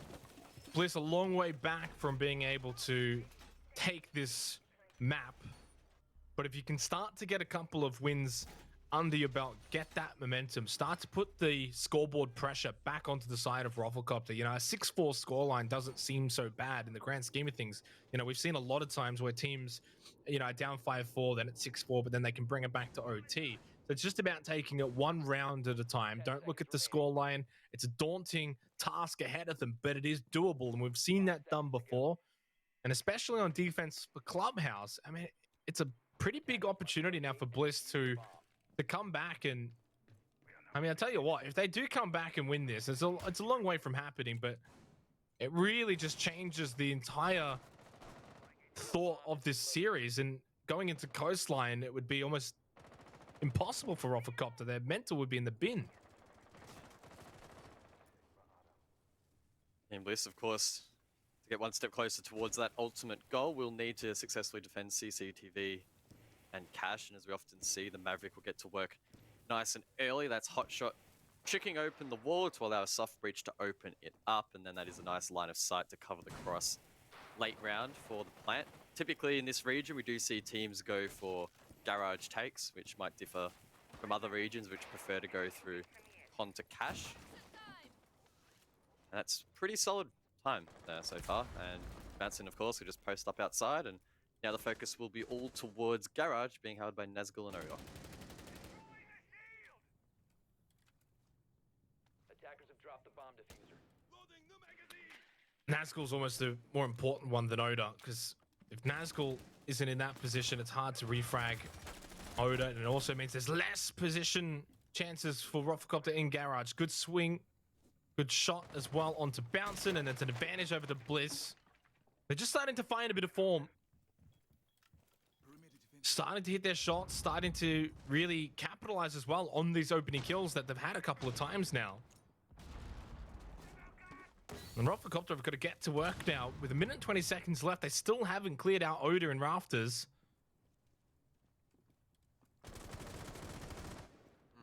Well, he got showered in flashbangs, but they really didn't follow it up with much utility to try and drop him. It is, of course, OJ, though, to get the kill with the AK-12, and now with a couple of summers left, he wastes one trying to get the angle towards Rafters, but we'll follow it up with a successful one, and an additional breach, of course, on the CC wall to open up that line of sight and apply more pressure onto players like Nazgul, who need to be careful of a player potentially posted out there. Meanwhile, of course, the diffuser was picked up. That's Boydie, rotating that over towards garage, and it would suggest that Roffle are going to go for a default plan. 35 seconds left in the round. There's no room for error for Team Bliss. Match point Roflcopter. Now they've got the advantage as well. 4 versus 3. Nazgul's low as well inside of Cash. Boydie's now in, getting that plant down into CCTV. Gas canister's going to be thrown out, but it's not going to deter him. They get that plant down just seconds away as well from being taken down while planting for Boydie. 2 versus 2. He got it off though. Repix now has control of Rafters. Hotshot from below misses the majority of that spray. And Bliss have got a 2 versus 1. They know exactly where OJ is as well. 25 seconds from sending this to 6-3. Oh! And they will do just that. Todd swings out, catches OJ, and Repix will get the counter defuse. It was the perfect bait there at the end from Team Bliss. And maybe a sign that their teamwork is starting to warm up a little bit here on Clubhouse. Now, I can only assume that the reason the player on the rappel looked up at the very end was there was a run out from the main breach. I can only assume that is why. Obviously, we couldn't quite see. And then Todd capitalized upon that. So really good coordination there at the end to close things out. It all started with Nazgul as well down below in Lounge, and he gets that kill. But most importantly, trying to help out above in Rafters with Oda, who also took a bit of time to eventually get taken down from Roflcopter. So credit to Bliss. Yeah, look at that timing from OJ. I mean, he holds that for just 1 more second, guys. He gets the kill. He would have got traded though, so it's a lose-lose. You could see right at the very end of the replay, it was Repix or whoever it was on the Jaeger just chilling outside. Well, not much he could unfortunately do then. Honestly, that was not on OJ's shoulders at the end, right? Like, the post plant was a 3v3, I think. And we saw multiple players just drop pretty cheaply and not traded back. So, despite a good execute there in terms of getting the plant down from Roffle, the post plant did leave quite a bit to be desired. So another match point goes begging from Roflcopter. They, of course, have been at match point since 6-1.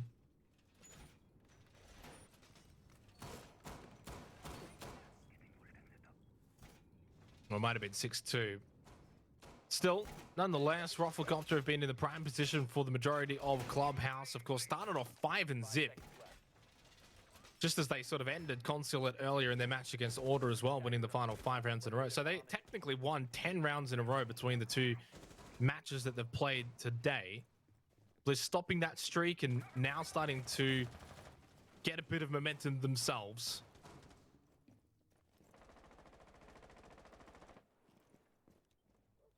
Nazgul down below. Looking to play a little bit aggressive. We can hear a couple of Salmas detonate. I can only assume that's the CCTV wall that is being blown. And again, suggesting that, like we often see, Ruffle will be going for a map sweep take. Nazgul can maybe find a pick below here. It could get a little bit interesting, but posts up at the top of the main stairs. And he'll look to hold this. How long, though, is the question? How much pressure will Bliss be willing to take before Nazgul sort of retreats? How aggressive is Nazgul going to be himself? We've seen some players even elect to push down red stairs and look to swing to the players down in lounge, for instance, but... Oh, Nazgul, though, ready and primed to the top of red and gets the kill onto Bouncin, who literally just ran into his sight line. Nazgul now repositions through Cash, and it's almost job done. Now you can sort of fall back and give up that position. You've got the pick, you've got the kill that you needed to get. You've also wasted a little bit of time. It's very much job done as that Vulcan shield gets blown up, and they give top red and Cash over to RoflcopterGG. Decent drone economy still here for RoflcopterGG. 8 on the table, or 8 on the map that can be utilized to, I guess, dot their I's, cross their T's, and OJ makes 100% sure that Cash is clear, but they are met with some pretty fierce resistance inside of Con. It's a pinch from the defense, both from Logi and the shield placed at the Cash door, and that could be pretty tricky to deal with. Oda is dropped though, inside of bedroom, should be cleaned up here, leaving it in the 4-on-4.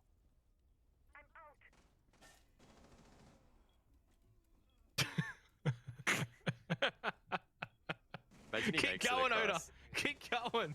Make the cross. Oh, the swing from Repix, unsuccessful. Campo being able to get that kill, but I guess Oda getting brought back up means that it's still going to be an advantage for Bliss. Despite that, 25 seconds left in the round. Boydie, who was so instrumental on the defense for RoflcopterGG, just a little quiet on the attack so far in these opening rounds. Shade with a double Nitrocell kill onto both Boydie and Hotshot. That's the round done. Bliss mounting a comeback here on Clubhouse. Nice C4 there. Really good call there from Bliss to pull that off. And had it have not hit, it would have been pretty dangerous. That player posted up at the top of the main stairs would have been under quite a bit of pressure and likely traded out. And who knows, that round could have played out very, very differently. As a tack timeout, I presume, has been taken. And it's Ruffle, of course, makes sense, trying to slow down this momentum and reset the mental. That's a couple of match points now that have gone begging, and they'll be looking to close it out as quickly as possible. And as I mentioned before, you know, when it was 6-2 for Team Bliss, you got to just take it one round at a time and put a bit of scoreboard pressure onto RoflcopterGG. And they're probably feeling it a little bit now. It's 6-4. It's a very different storyline compared to being up 6-2. You can do some crazy things at 6-2. You can throw away a couple of rounds. You can hope to get maybe a bit lucky here or there. You can play a bit more loose. But at 6-4 now, RoflcopterGG are running out of rounds that they can sort of loosely throw away. They've got to be inch perfect now from here on out. They've got 2 rounds to close this map out and head to Coastline. Otherwise, if Bliss send this to OT, that's going to be like 4 round wins in a row. Not good news for RoflcopterGG going into OT. Actually, seeing who's going to be on the defense first. It is going to be RoflcopterGG defending OT. Team Bliss will be attacking. So, like, still, if you're RoflcopterGG, get it finished now. As Manic pointed out, you could say that they are running out of time. What a terrible joke that is, but also quite topical. Of course, the theme song, if you would, of OCN by Northlane, running out of time. Bit of a banger, if you would. We all love singing that during the opening bumper of every single show at the top of our lungs, and that might be why we run out of energy by the end of every broadcast for singing that little anthem. But you know who else might be? You know who else might be running out of energy? Ruffle, hey? They just can't seem to close this match out, and maybe it is just the butting of the heads that I predicted earlier, right? These two teams just, wherever they go, could lean heavily into the defense.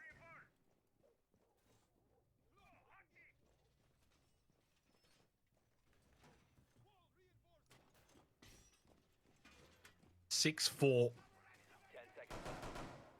Does RoflcopterGG have the stamina to go the distance here down to OT? Of course, then, I mean, it's a best of 3, and this is where, you know, you're playing a lot of rounds of Siege in a row in one day as well. Running the gauntlet, no easy feat. But RoflcopterGG just came out of the blocks ready. Getting off to such an amazing start and just slowing down a little bit, but also credit to Bliss for fighting back and getting themselves back into this match on Clubhouse and not giving up on it. I made the thought, guys, and you know, I won't shy away from it, that maybe like 6-1 or 5-1, whatever the score was, that they turned their attentions to Coastline, but they've answered that and said no, they're going to fight back here on Clubhouse. Nazgul in this round again roaming in a similar position to what we saw on the bedroom defense. This time tucked in a little bit deeper in towards Secret. Nade gets cooked but cancelled there by Hotshot as the Nitro Cell rains out, but of course doesn't hit the mark, and that's really, I guess, the cue for Repix and Nazgul to rotate back towards the site. A minute burnt, not the worst result, as RoflcopterGG already working the hatches. I think Moto's been popped.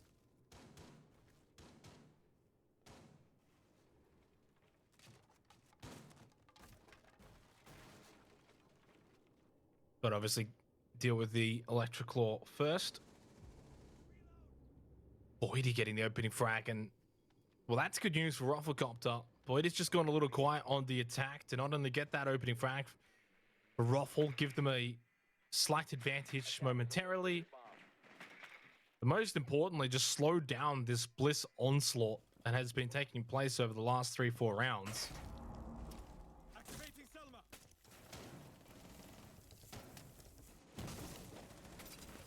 Smart placements there from OJ, of course. If you place the Salmas just to the side, it wraps across and opens up the hatch. Of course, it was successful in the end there, and RoflcopterGG now completed those 2 objectives. One being clearing the map, and the second opening up the hatches. Now comes arguably the hardest part of the round, which is executing the side and trading out picks to find a plant. Repix looming over towards Oil Pit. Shay does get that pick. It wasn't Repix, who does fall in the end, leaves it in the 3 versus 4. Roffle with the advantage. Roffle with the advantage in the round, along with match point as well. There's no real utility left as well on the side of Bliss. No more C4s. Maybe the final few gas canisters can get thrown out. That's just about it that will be left. The angles on the side of RoflcopterGG as well, as OJ will drop down that kitchen hatch. Get the diffuser going down. Now it will begin. Campo Boydie, and it's a 1 versus 4. Bliss with a stalwart comeback, but it is cut short from RoflcopterGG here on Clubhouse. They will take out the first map of this best of 3 series. They have series point here on after, and look to maybe make it to the second day. Good start to the series for RoflcopterGG. Yeah, it took them a little bit of time, I guess, to get that one across the line, but a strong performance in the end, and Roffle proved why they decided to take Bliss to this map. They did their homework. Boydie showed up, and it was a very clear victory in the end. Now, of course, they have the comfort of series point, and they can just throw the kitchen sink, I guess, at the second map and hope that something sticks. Yes, we head to Coastline, of course, for the second map later on, but for now it's about sort of dissecting and breaking down Clubhouse, which, you know, to really get to the nitty-gritty of it, it was from start to almost finish, guys, RoflcopterGG. Of course, we saw a mini comeback from Bliss, who at least made the scoreline look a bit better, because at one point I was kind of expecting like 7-1, 7-2 sort of territory, which would have been a disaster for Bliss to start this best of 3 series. Yeah, look, it was starting to get into that dangerous territory where even I was thinking, oh boy, this might actually end up going to overtime. But look, all it really took was just one clean execute on the basement. They did their fundamentals and got everything down pat really well. They were not afraid to shy away from the hatch drop late round, and they were able to get those picks. Maybe arguably in some of the other ones, it took like one mistake here or there for them to lose the round. And I guess that is a testament to both teams, right? They're capitalizing on the mistakes that are made, and I guess in the end, Ruffle just made a couple less. It's a marathon, not a sprint, of course. In any best of 3 series, 1 map in the books. We're going to throw it over to the desk so they can break it down. Yes, that we will do. Thank you very much, Xenox. And now that we've kind of seen the unveiling of this best of 3 of round number 2 of our gauntlet, Vinny, I might start with you. I mean, by all means, 6-1 is a shocking scoreline to have kind of read for Bliss's perspective. They did bring it back, but I mean, what was going on? It just seemed like it was an impossible task. I mean, yeah, I thought early on with the way the bans worked that it was going to be an attacker-sided map, but Ruffle showed that defensively they were very tight, and I was saying to you earlier that maybe they kind of used that first series as a warm-up, and this was them kind of taking the shackles off, maybe playing a weaker opponent, and then kind of this was just a culmination of that. But credit to Bliss, they brought it back and definitely made this a match. Yeah, well, Dev, actually on that point, I mean, surely that has to be huge for the mentality moving forward for Bliss. 7-1 is very different to 7-4. Yeah, definitely. I mean, 7-3 was the final scoreline, but yeah, keeping in mind that it was a 6-1 and it was a 5-1 defense half, it's just such a boon for Roflcopter. Like this round in particular, right there, like where Blitz managed that 2v1, that was to save it off of match point. And just to think that Roflcopter could have even closed it out then, I think that there were a lot of chances that Roflcopter just grabbed with both hands. I think, like you said, Vinny, they were very warmed up. And there are so many opportunities where Bliss just like weren't holding that angle at the right time. And so Roflcopter would punish and they just ran away with it. It was so convincing. Yeah, Boydie was showing his true form in, I feel like, in the order best of 3. And coming into this one, my word, Vinny, 14-5. I mean, I know KD doesn't tell the entire story, but he is definitely looking like a different beast today. Yeah, he was due a good match. He's definitely always had the potential to do it, and this was kind of him showing what he's capable of. I think that is the first time that a Ruffle player has gone positive on the entries today, which is a pretty unbelievable stat. Again, the rest of the team seemed to be pretty much in the negative for the entries, and Bliss weren't able to capitalize. It's definitely been the story of the day so far. I think for Ruffle to really, be dominant throughout a whole map, they need to kind of focus on that entry stat and fix that. Yeah, and for you, Dev, I got to ask you about Bliss. Unless you want to, of course, talk about Ruffle, I'll let you kind of make your own point here. Oh, no, I mean, I think that's a nail on the head there, Vinny. Yeah, as you said, Roflcopter have struggled with their opening picks, but it does come with them being quite good at bouncing back off the back of those deficits. And they're also winning a lot of kind of close 1v1 and clutch scenarios. And I think credit to them, they tend to play really tightly off each other. And one of the great things about Roflcopter is it doesn't matter what player it is in those last 15 seconds, you can still count on them. For example, OJ, right? He does play that kind of basically a hard support position, right? But he is pretty sharp as well. And when it comes down to like someone's planting and OJ needs to cover, like he will land those shots. And we saw that time and time again. And it is narrow margins, I feel, that is getting it across the line for Roflcopter, because a lot of these rounds are really close and Bliss are really talented. I just think there's something else about Roflcopter. I don't know whether it's like part of the honeymoon period of this being a reasonably fresh team or something else, but they just seem so in sync with each other. Well, in the famous words of Vin Diesel, doesn't matter whether you win by an inch or a mile, Dev, as long as you get across the line, that's all that counts. So, ladies and gents, we are going to go to a short break. On the other side, could be determining this best of 3 on Coastline.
Don't look down, never fade out. And I just wanna be someone and never fall behind again. Just keep on moving on. Never look down, never fade out. Never fade out. Oh, oh.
Don't look down, never fade out.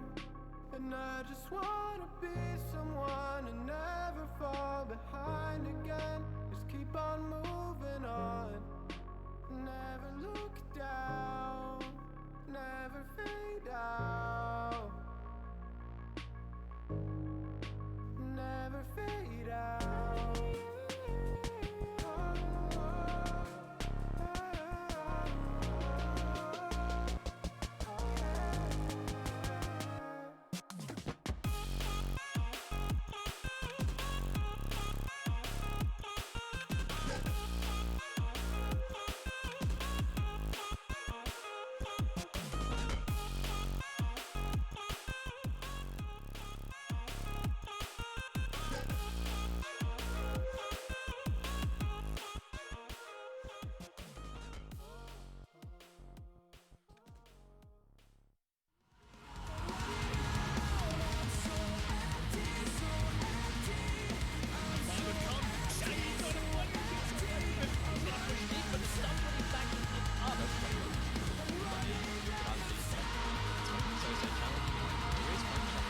This could be huge. Manages to find them.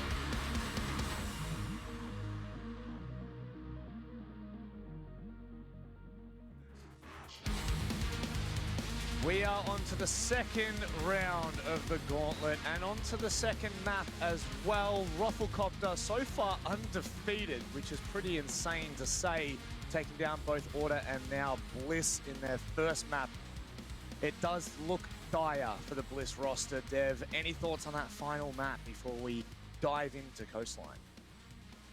Yeah, I think Clubhouse was a good pick from Roflcopter. I respect them for going back to a map that Bliss beat them on during the season and saying, hey, look, we back ourselves to win it here, and they did quite convincingly. Yeah, so caps on. It's a little bit sunny in here, but sometimes it can be a little bit cloudy for all of us. Livin, of course, one of the excellent sponsors that we have on board for OCN. They have an incredible message. They're trying to break that stigma around mental health. It ain't weak to speak. And I think that it's something that we can all get behind. We've spoken about it many a times. There's obviously one incredible way that you can support Livin as an organization. That is by their wonderful merch, which we are currently... hang on, let me just get this titty up a little bit higher. Beautiful Livin, and of course the caps, everything to go along with it, guys. Make sure you head over to the Twitch chat, type in !Livin, L-I-V-I-N.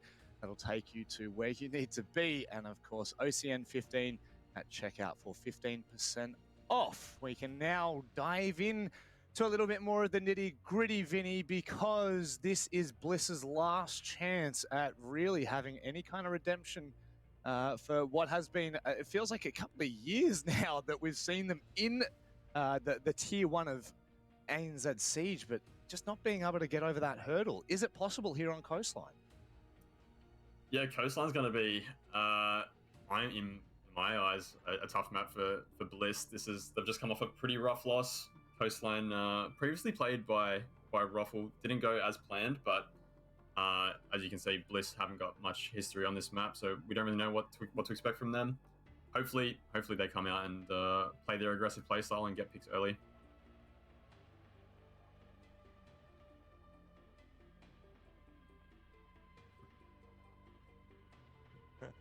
Yeah, well, I mean, of course, keeping in mind that was just the one time they played against Chiefs. And yeah, they were absolutely spanked out of the server. 7-2 was the scoreline. They didn't win a single attack round on the most attacker-sided map in the pool. So, not great stats in the short term for Roflcopter. But if you look back, they won it during the relegations against Rhythm, and they have some performances back in LPL where they can boast victories on that. But funnily enough, the last time Bliss played this was in LPL. They actually lost it to a team called Exto, and before that only narrowly beat a team called PC419. So funnily enough, Bliss don't actually have very statistically, like even the stats that we do have of them playing this map aren't necessarily very convincing, playing against fairly weak teams and losing, or at least going to overtime. So a lot of guts from Bliss to take this map pick, because clearly, like I think you said this before, Vinny, clearly they saw the weakness of Roffle in their game against Chiefs, and that's what Bliss are trying to exploit here. Yeah, and you said, Vinny, that it seems like the weights are off for Roflcopter, and I think now is the best opportunity for them to fly home. It is, of course, the sunny Coastline, and we are going to throw it over to Xenox and Guz. Yes, very much excited to head into Coastline, especially coming from Clubhouse. Hopefully, Guz, things can open up a little bit. Maybe both of the teams can loosen up a little bit, and we can have an exciting match of Siege. Of course, though, for Bliss, they're down a match point to Roflcopter already in the series. Nice and early. They're going to have to bounce back. Yeah, I hope they've had something special ready and waiting for us. As Dev mentioned, we don't have a lot of history. We have no history for Bliss in this inaugural season of OCN 2021. Who knows? Can they come out of the gate strong? It is their map pick. Well, it's time to make their own history when it matters the most in the playoffs. Bliss versus Roflcopter. Over to Coastline. Over to the map pick of Team Bliss. It's do or die. They're going to win this map, and then they're going to have to win Oregon to keep their playoff hopes alive, to keep their gauntlet run alive. And for Roflcopter, they are one map away, Guz, from running the gauntlet all the way to day 2. What an incredible feat that we've seen from them so far. 3 maps in a row they've won. Can they make it 4, though? Of course, if they don't win this match, we'll head to the 3rd, which is Oregon. And I guess if Clubhouse has anything to go off, that will be super structured. So expect maybe some structured Coastline, or as close to that as we can possibly Don't do that to me. get. Why is that? Xenox, you might fall asleep, or? No, I wouldn't fall asleep, but I just want to see some funky Siege. I want to just see some crazy things happen, and Coastline is a map where that can take place. Valkyrie's going to be banned out, of course. IQ as well. We saw this, I'm pretty sure, was it APAC? We saw this last time where we saw the IQ ban and then followed by the Valk ban. I have absolutely no idea, but it wouldn't be too untypical for Coastline. IQ, of course, really strong in detecting any Pretty sure it was Consul at the map. Brought out, and yeah, I mean, if you think about Consul and Coast, right, they're pretty similar in some respects. Often facilitate aggressive play styles and are easy for the attack to shut down rotations. Roffle, of course, will need to bring that to the board here. And arguably, their attacks are a little bit iffy back on Clubhouse. And as I mentioned a little bit earlier, they were playing extremely structured, particularly for a team that loves to play aggressive. So they'll need to flick that switch and bring that to the table quite quickly. Now, I've got to propose to you this, Guz, right? Coastline, usually you associate Coastline with attacks and attacker-sided and all that good fun stuff. But in recent times, for whatever reason, defense has been prevailing. Bliss on the defense first. They've got to keep that trend going here if they're going to get back into this best-of-3 series. Otherwise, if Roflcopter get off to an amazing start here on Coastline attack, I can't help but feel that Bliss are done and dusted. Oof. Maybe. I don't know. It's always difficult jumping into Coastline, right? Particularly off the back of a map like Clubhouse. You just don't know which team's going to switch on faster, right? Because maybe historically you would expect Ruffle to come into this really strong. They're on the attack, but more recently we've actually seen a trend towards the defense on maps that facilitate aggressive playstyles. So Bliss, likely playing into that, will try to deny entries in towards the map and any key locations around the map. And that really starts with spawn peaks, right? Now, I know a lot of people think that's a fallacy in competitive Siege, but on Coastline, it actually is a legitimate strategy. And even if you don't want to spawn peak directly, you do want to be stopping them from getting into the building. The last time Roflcopter played Coastline, they actually played it against Chiefs. Now, they got 2 rounds on the defense, nothing on the attack. In fairness, it was just simply due to they were Alameda at the time, Chiefs getting off to a good start. But as Bouncing gets the opening frag, it does highlight that the last time that Roflcopter did play this, they did struggle on the attack. So that statistic, along with the supposed 58% defensive rate on Coastline and OCN, means that if Roflcopter do get off to a good start, that's why I back them in. And it's based off those statistics that we have seen from the season so far. They've got the opening frag as well, although Bouncing didn't quite keep his full health with getting that kill onto Shade. We'll see if that does pay dividends later on in the round. 2 minutes to go, of course, long way to go, but a good start for Roflcopter. The attack taking control of the eastern side of the map over towards bedroom and then transferring that into VIP control, and a nice angle already created there on the VIP wall that was left unreinforced by the defense. Meanwhile as well, hot shot from the roof can place Selmas on the drinks wall and flush out that position, and the groundwork has been established really nicely here. A pick as well on top, and Bliss now find themselves in a lot of trouble. That line of sight almost proves fruitful there into Oda, who's pinned down inside of Hookah. Great start for Roflcopter, something that we haven't seen on Coastline recently. These good opening attacking rounds, getting these early initial picks. And a lot of it just comes down to the reason why it has maybe been defender-sided. It has been these teams that are defending being more aggressive, more in your face, and making it harder for teams to get onto site or even close to it. And we're not seeing that so much from Bliss. You can see those 2 players there very much defensive-minded approach in the last 40 seconds here as Roflcopter have the advantage. This is going to allow them to push onto the site a lot easier. Nazgul sitting at the top of Cool Vibes, Oda and Hookah, and that's going to be the final EE1D that is going to go out from OJ. Never mind, he's actually got 1 left. I can't really count though, guys. Oh, the timing. And Nazgul looking to try and find a pick back. They need a pick on the defense here to try and position themselves nicely for the plant, which is now being stuck, but it's a good swing there. And Todd is left below in the 1 versus 4. Diffuser stuck, and this is going to be an impossible retake.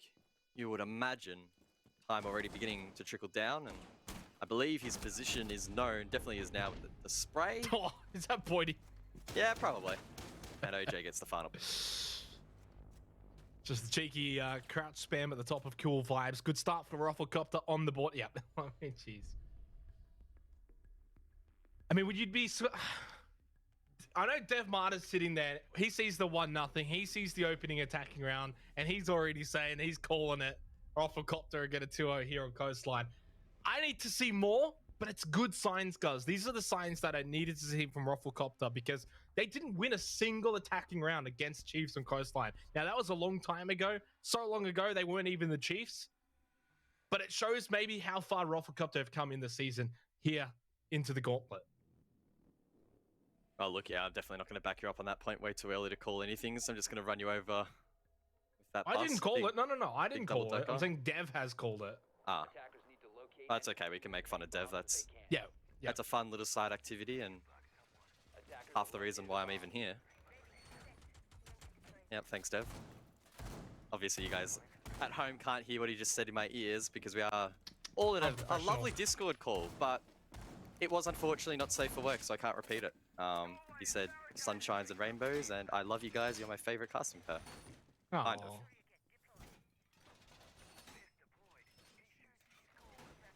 Well, for Bliss, they need to get an early response. Can't let this one blow out the way that Clubhouse did. If we draw our minds back, it got out to, you know, a 5-1 start. At one point, it was 5-0 in favor of RoflcopterGG.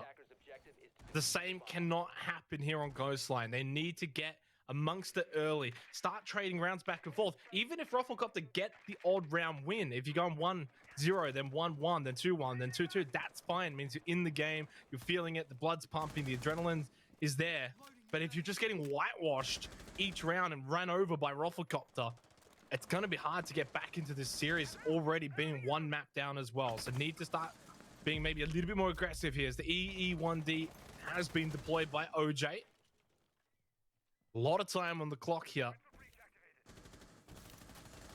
Nothing too aggressive though from Bliss. I mean, it's pretty stock standard here on Coastline. Yeah, they need to be careful. 3 intel gatherers from the attack in the form of the Jackal, Yana, and Lion will make aggressive players a little bit more tricky, especially once spotted out. Bliss will need to be mindful that they're not shut down again. Cross is pretty easy to establish and maintain on Coastline, particularly from outside as well, which is difficult to retaliate against. That's a great jam from Nazgul. He knows exactly where this player's positioned. The ping goes out. Repix is on the hunt inside of security to try and find this pick. But it's a good point you brought up. You know, Repix has got to be careful as well. If he overextends, could be in a bit of trouble. Then there's no one there to trade for him as well. Bouncing, just to see what he can analyze there. See who we can spot. There's a drone on site as well in kitchen. I didn't actually see as we moved away who had been spotted out there. Still 1 minute and 15 seconds left on the clock. Bit of time. Bliss have got themselves a drone as well. This is pretty powerful through Nazgul on the Mozzie. Professional Beacon Repix capitalize upon that. Is there any counter intel from the attack? Maybe they have a flank drone established. I mean, there you go. Look how much info. Their body language doesn't suggest that they're watching. Oh, but there we go. The Jackal spots out Repix and forces him back. E1D in combination allows them to find a pick on towards site. It is a 4 versus 4, but Bounce needs to be careful as he tries to enter. 40 seconds left into the round. Nazgul's eliminated, so they can't move that drone around the swing. Successful. The E1D as well. Boydie actually gone for the revive and a bounce to get him back up as Todd and Rapix are just laying waste to OJ and Campo elsewhere. 2 versus 3 with a 2 for RoflcopterGG now on site, pushing into entrance. Repix, big frag. Can he get another one as well to close this one out? It looks like Bliss should very well be able to deal with Boydie from here. 15 seconds remaining. Don't see a world in which he wins this, and Repix with the pistol will close out the second round for Team Bliss. And it's exactly what they needed to do. You were saying about those good signs for Ruffle? Well, I mean, it's good signs for Bliss now, right? And this is where they're not mutually exclusive. For RoflcopterGG having good signs in that first round doesn't mean that is now evaporated by Team Bliss responding. If anything, it's actually really good for us as the viewers who are watching that. We've got ourselves a bit of a battle. I mean, it's only 2 rounds in, but the signs are there that Bliss can defend and that RoflcopterGG can attack. And it's about who can be more consistent in their approach throughout the map itself. Blue Bar Sunrise coming up for this 3rd round. And Bliss are the team, though, that, in a way, have their backs against the wall. Being a map down already, they cannot afford for RoflcopterGG to get out to that good lead. So it's very imperative that they got that 2nd round. They're in this here on Coastline, and they take it right up to Ruffle. Attackers have located a bomb. Blue Bar Sunrise will be the battleground for round number 3. A couple of key operators being brought here by the defense, and it looks like they're leaning quite heavily into utility.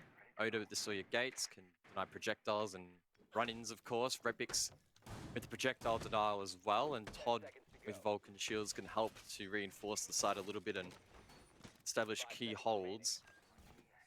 Be up to Ruffle to, of course, deal with that.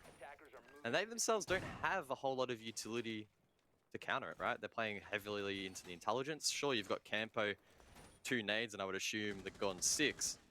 And outside of that, you really don't have much explosives. Sure, you have the flashes to flush out utility, but actually clearing it is going to fall onto the shoulders of Campo. And maybe hot shot with the summers, right? But he'll be using that for the walling office. You would hope. Unless things are going that dire.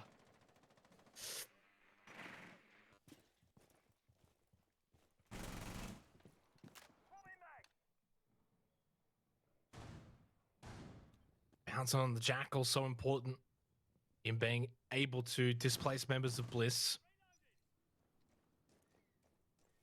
Establishing vert control could be important later on in the rounds, but for now, it's this office control that we're seeing from Roflcopter. Obviously not too far away from sight. That's going to be the claw eliminated, and now the wall can be opened up. A lot of time as well still to work with. I thought for a second Oda actually had that sightline. We could see the outline, of course, but not to be. And Campo does get the opening frag on to Repix, and in a similar manner to the first round, it is advantage for Roflcopter for the time being. Minute and a half left. Bit of a dodgy repel there from Campo. I think that was over towards security. So a little cheeky, but it does net the pick. And in fact, in the first 2 rounds, the opening kill has transformed into a round win as OJ gets us closer to that conclusion. But Shade retaliates to find Bounce, and that's the Jackal taken down, and that will make dealing with the likes of Oda potentially a little bit trickier on the roam, but the plant's going down. Final E1D is going to be used from OJ. Plant was going down. They get off it for the time being. Now Hotshot's going to re-stick it. Campo watching nicely with a headshot onto Shade. It's only Todd and Oda that are left. There is a C4 in hand for Todd. I think he's just thrown it out. He has. Could hear the explosion. Unfortunately, though, nothing popped up in the kill feed. Means that he wasn't successful with the Nitrocell. And from here, it's going to be very difficult for Oda and Todd to bring it back. But that's a good way to start getting that kill into Campo. Todd literally on top of the diffuser. Oda, though, now pushing into Sunroom, is able to get one, but is traded. No, it's actually Todd that's gone down. It's 3 in the round for Oda, but it's Boydie watching from outside. I'm sure he's crouch spamming. He is. 2-1 Roflcopter. Really good retake attempt there from particularly Oda on the Aruni.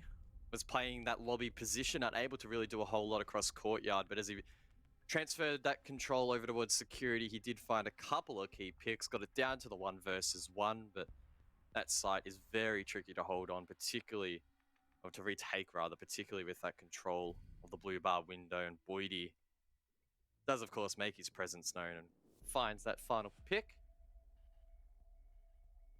Not a bad end result there.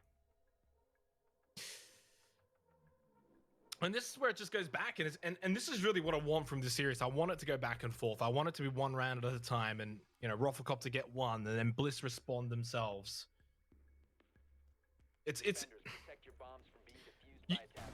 I don't want to go too far into like the whole defensive coastline theory that, of course, has happened in the last couple of games of coastline that we've seen in OCN. Because this could be the game, guys, where it actually flips back, right? Where it's like, maybe the attackers are the side that's going to have a better time here on coastline, like we were used to seeing in the past. So you can't really get too ahead of ourselves until at least we see that second half.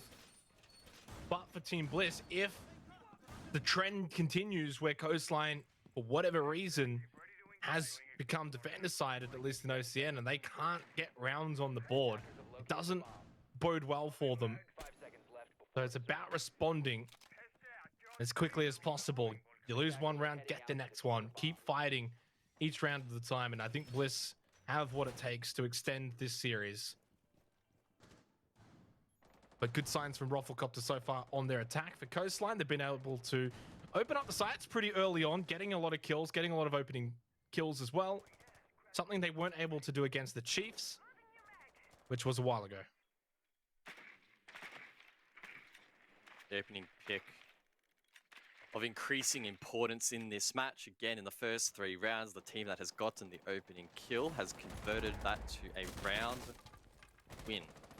So Ruffle will be trying to hunt down any potential roamers and find that pick. In addition to map control, Bliss on the other hand will again be trying to prevent map entry and control by playing quite aggressive. That was a little cheeky there from Nazgul. I guess a small indication as to what we can expect on the defense here as Boydie hops over the hatch to take control inside of bedroom and VIP, and so far this is a very similar pattern to what we saw Ruffle attempt last time.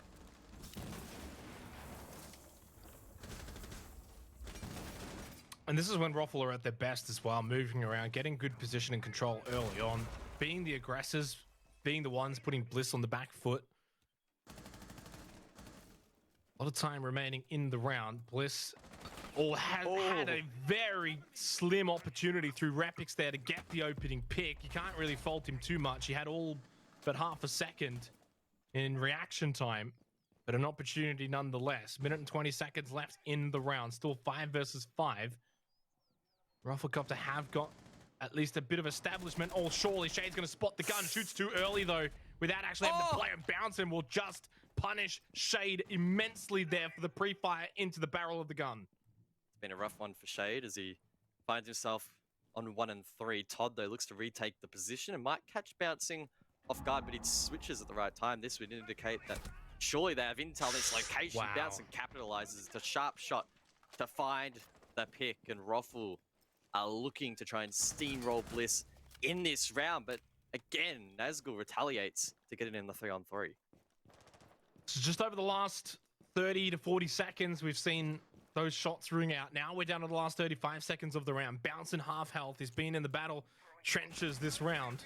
Round number 4. Nazgul taking a bit of damage. Now he's under the pressure. The gas canister's thrown out from Oda, but it's Nazgul who bites back once again with a headshot onto Campo. It's short-lived. Repix, though, keeps the advantage for Bliss with 15 seconds left in the round. It's up to Hotshot. Diffuser in hand. Oda, that's the final gas canister that has been deployed in a 1 versus 2, and Hotshot does not have much health, but a little glimpse of a pixel. He comes down to the 1 versus 1 against Oda, but falls short. And Bliss do bite back again. It's tied 2 apiece. It's a good round win from Bliss, but Repix, why in God's name are you peeking that at the end? Please, mate, just chill out, sit back, and enjoy the shisha and the hookah bar, mate. You don't need to be peeking that, and it put a lot of pressure on that final player to hit that shot. In the end, though, of course, it did pay off, and Oda was able to clutch up. It did feel like a Ruffle round for a lot of that, but Nazgul managed to get his team back into it, and it was a good holdout in the end. Oh, that was an inch away for being an attacking round win, but the round is claimed, and in doing so, Bliss bucked that trend, right? They win the round despite not getting that opening pick. You just have to wonder in Hotshot's mind, is he even expecting that peak?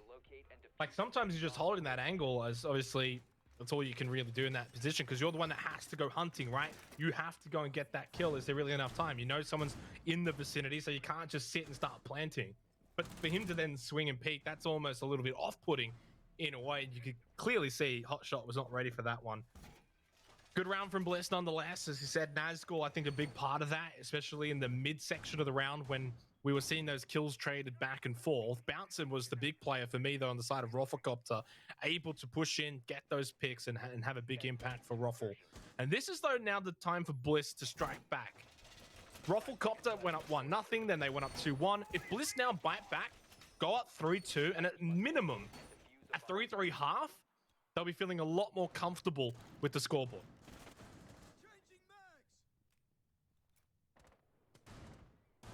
Not a bad early round here from Team Bliss, taking down 2 drones already. Drone economy important on coastline as you want to hunt down these defenders, but I guess if you are again bringing multiple intel operators, it might not be as impactful. Campo with the Yana can send out a Gemini and burn a gate. Probably wanted to gain intel in towards VIP, but you'll have to wait a little bit longer for that ability to recharge. And in fact, the player that was inside of VIP now rotating back down below as Salmas go off, try and aid in this roam clearance.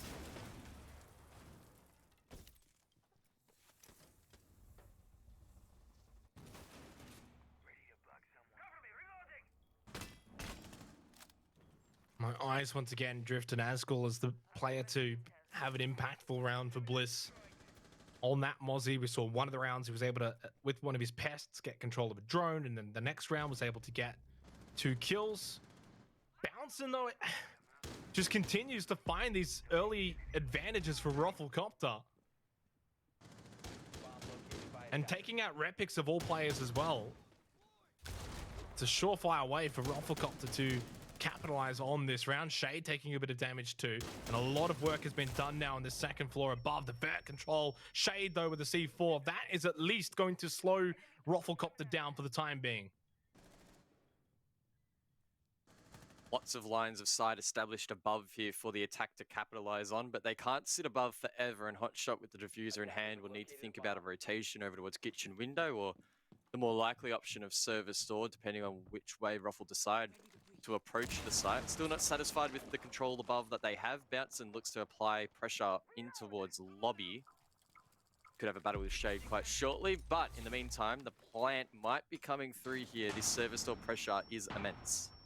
Oda, the one up close. He still has 3 gas canisters as well, but he's almost looking like he wants to actually take the fight rather than just go for the slowdown. 35 seconds left. Todd will take out Bounson. Big pick for Bliss.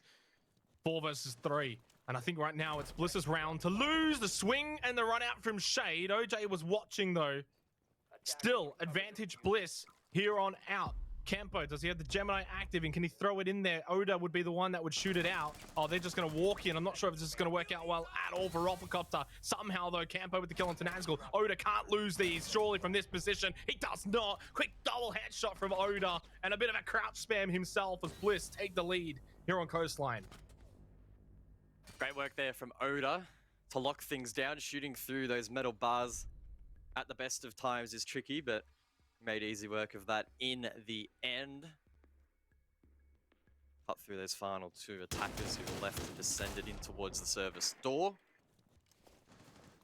Pretty traditional attack and defense really there at the end, and it comes down to which team at the very end has slightly better positioning and utility in hand, and on that occasion, without vertical pressure from above, Bliss able to hold on.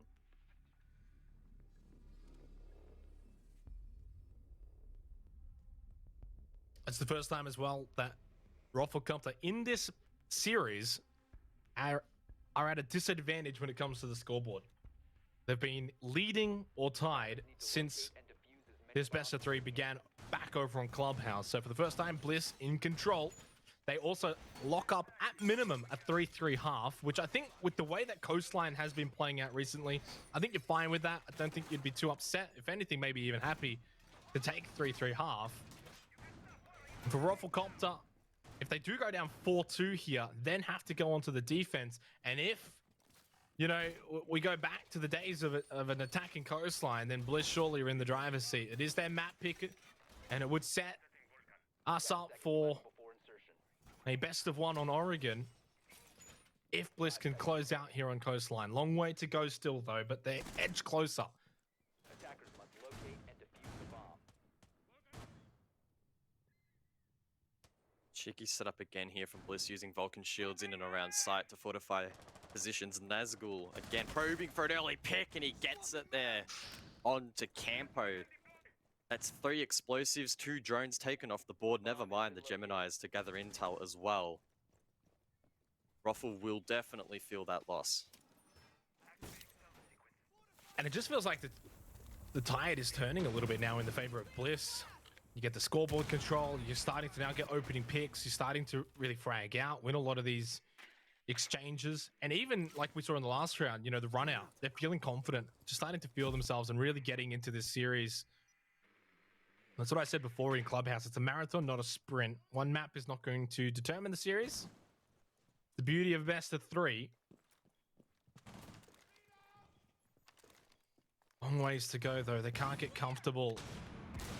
Still 2 minutes on the clock. Plenty of time for Roflcopter to turn things around here. Wouldn't be too surprising to do so as well. And how are they going to find this avenue? Surely it'll be through Bounce, and that's who I would have my eyes on.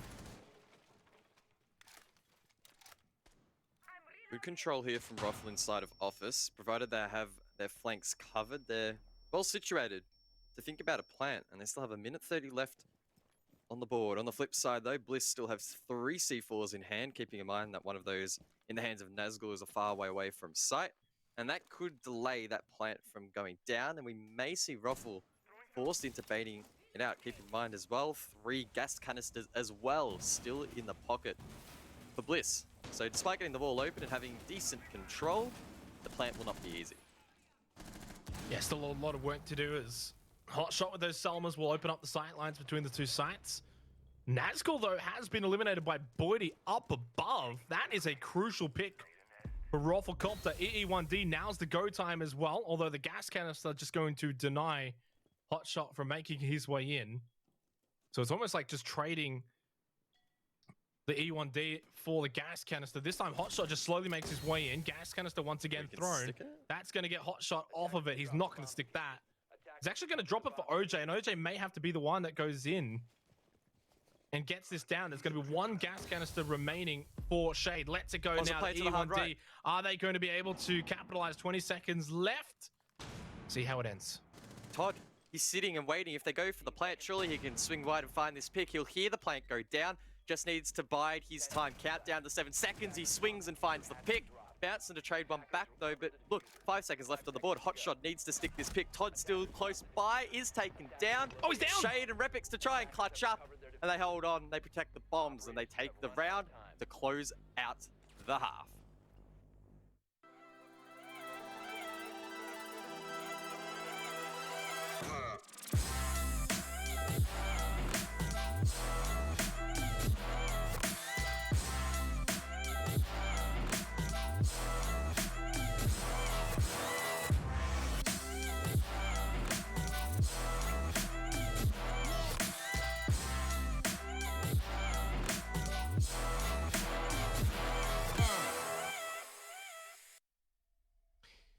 It's like a good opening half to this match on Coastline for Team Bliss. They get 4 from their defense. Now we'll have to see how they play out on the attack.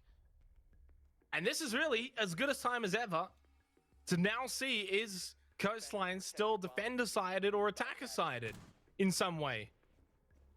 Which one's going to hold out more, because Bliss's defense pretty good in the end. Guz, because Roflcopter's attack wasn't necessarily bad. You know, the rounds they won, kind of convincing. And the rounds that they lost were sometimes a little bit sloppy or messy, but they were in those rounds. They just had to fix up a few things here or there. Yeah, it was such a close round, at least the one just gone there for Roffle.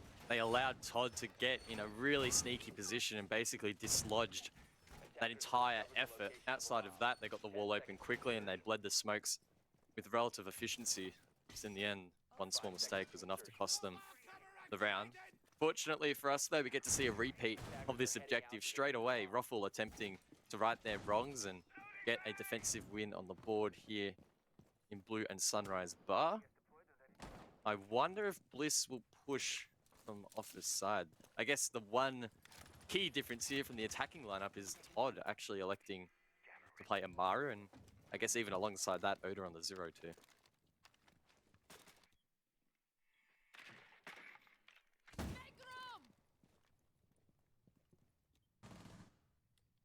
Love to see the Amaru play and how Todd's going to utilize it here on Coastline. Doesn't get played that often, even the 0 as well.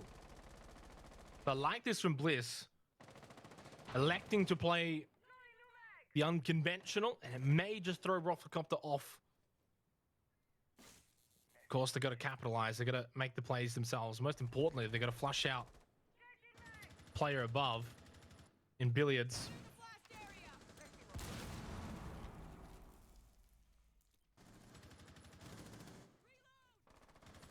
One C4 expended by the defense, and that leaves only one in the hands of Campo for late round. Hotshot as well, already bled down to 2 smoke grenades, so arguably Ruffle's position in comparison to their opponents not great at this stage in the round. Oda establishing flank watch with those 0 cams. Could produce results later. Meanwhile though, of course, OJ does get the opening pick. And of the first 6 rounds, 4 of those went in favor of the team that did get that first kill. Doesn't always tell the whole story though. Todd has got lit up. Shade is just going to get taken down too easily. Todd as well. 2 down at the moment for Bliss. It could almost be 3. Boydie somehow still alive. Oda watching as his teammates fall one by one in front of him. And it's sort of job done now from Boydie. Oh, that's an easy kill for Oda. Surely, never mind. I think that was OJ who gets away. Or it might have been Hotshot.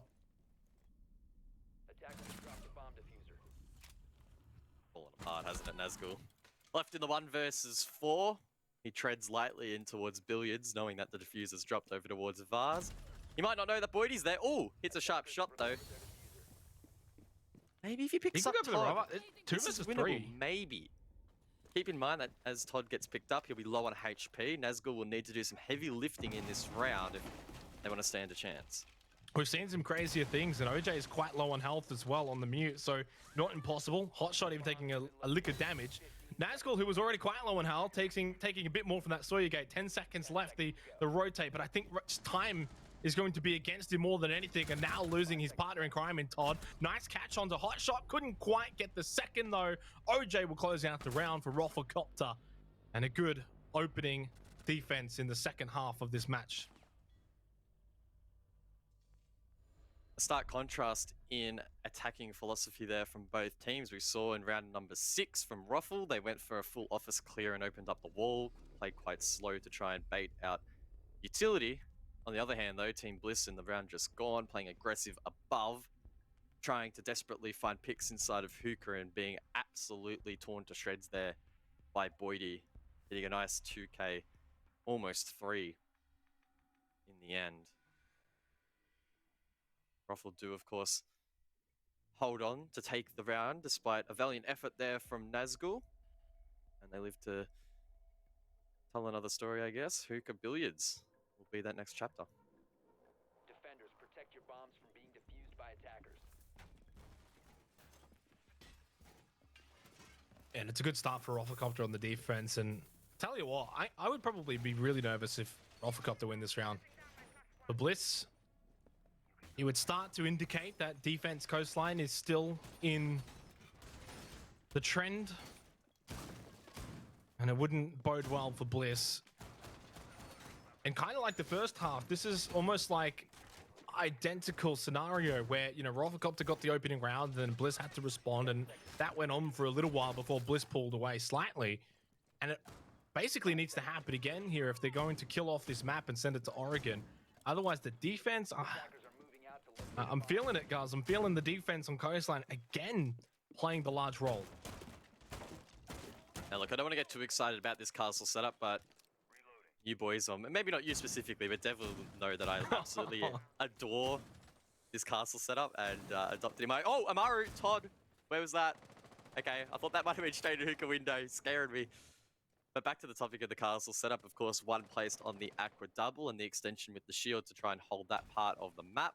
There was one placed on the double window, which was taken out pretty quickly there in Billiards, and the third on Hookah also taken down. So I guess it really didn't have much of an impact as they would have liked there. Nazgul does have an impact elsewhere, though, onto Campo, top white. Bliss now will need to convert that control, and if they go again for that Aqua take, clear out that utility.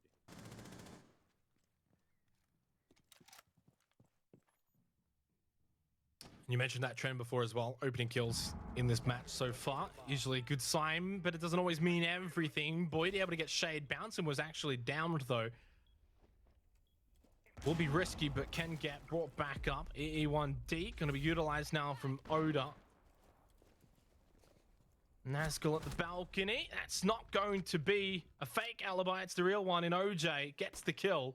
Bouncing was eventually finished off. And we are left in a 3 versus 3 with a minute and a half remaining in this 8th round. Not a massive amount of utility for Bliss. I mean, like they've got their flashes, but what's the Amaru really going to provide here at the end of this game? Well, the thing is, right, they've got VIP control, but they have no hard breach to actually get the line of sight in towards the drink. So that position is almost nullified and will force the players to push down long and try and trade it out. It's being smoked out currently and will prove to be a difficult push. That said, they are bleeding utility at a pretty high rate. With a minute to go, Hotshot only has 1 gas left, and of course there's no denial in the hands of Boydie or OJ. So maybe they can try and force something here on the side of the attack. That would be a great start, but Hotshot scatters away with only 5 HP. So close yet so far. Todd's going to go back up above, but only 40 seconds left, so Bliss are going to have to get a move on here. Rapix over at the hallway.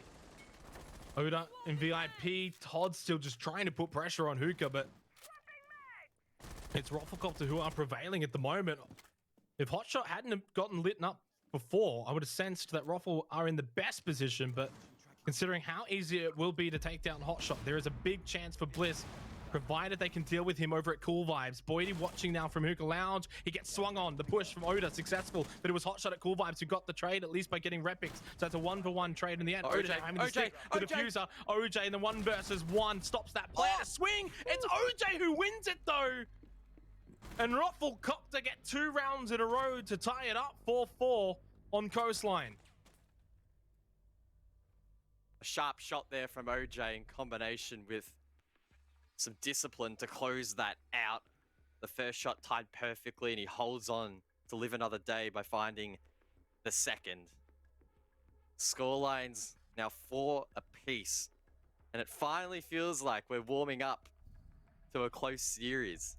I'm starting to believe it could be a close series now. I wasn't in the believer camp before, but at 4-4, it's times like these where we start to get a little bit excited.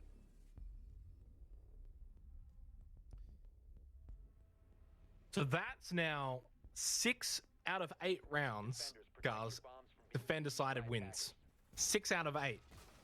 Again, continuing this OCN trend that we've seen for stage 1. It's continued. And that means the pressure is on Bliss more than Roflcopter right now.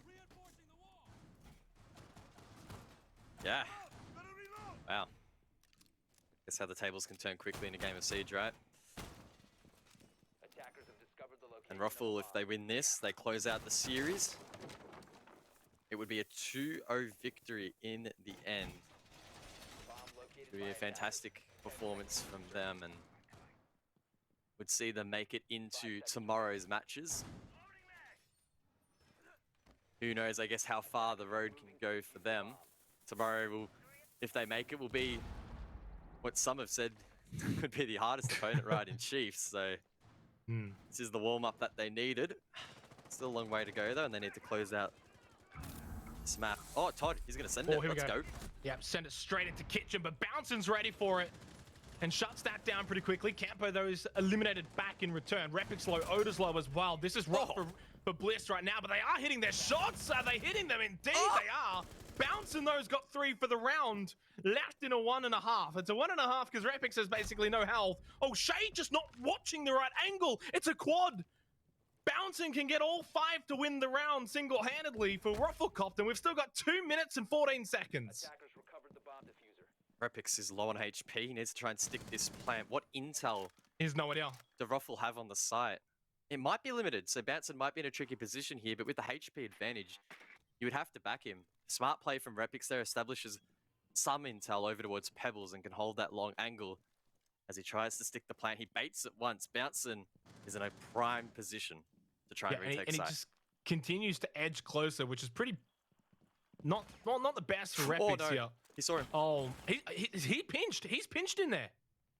And he got very, very low amount of health as well. Bouncer knows this too. The ace is beckoning. Repix will stick it. But Bouncing has the information. When he knows he's just gotten away. Somehow, Repix stays alive, gets out. 30 seconds for Bouncing to solve this very difficult puzzle. Does he know he's moved over to the desk? No, he doesn't. Repix. And a big round win for Team Bliss, because that could have been disaster. Oh, Repix holds his nerve to win out that round. I thought surely once his position was seen that it was over. But he holds on. Bouncing deep in towards Kitchen had such a huge impact, just mowing them down as they filter in through that service doorway, and then some ill-advised aggression late gave away those picks, but thankfully for Bliss, Repix holds on. A cheeky position behind that front desk was enough to foil the ace.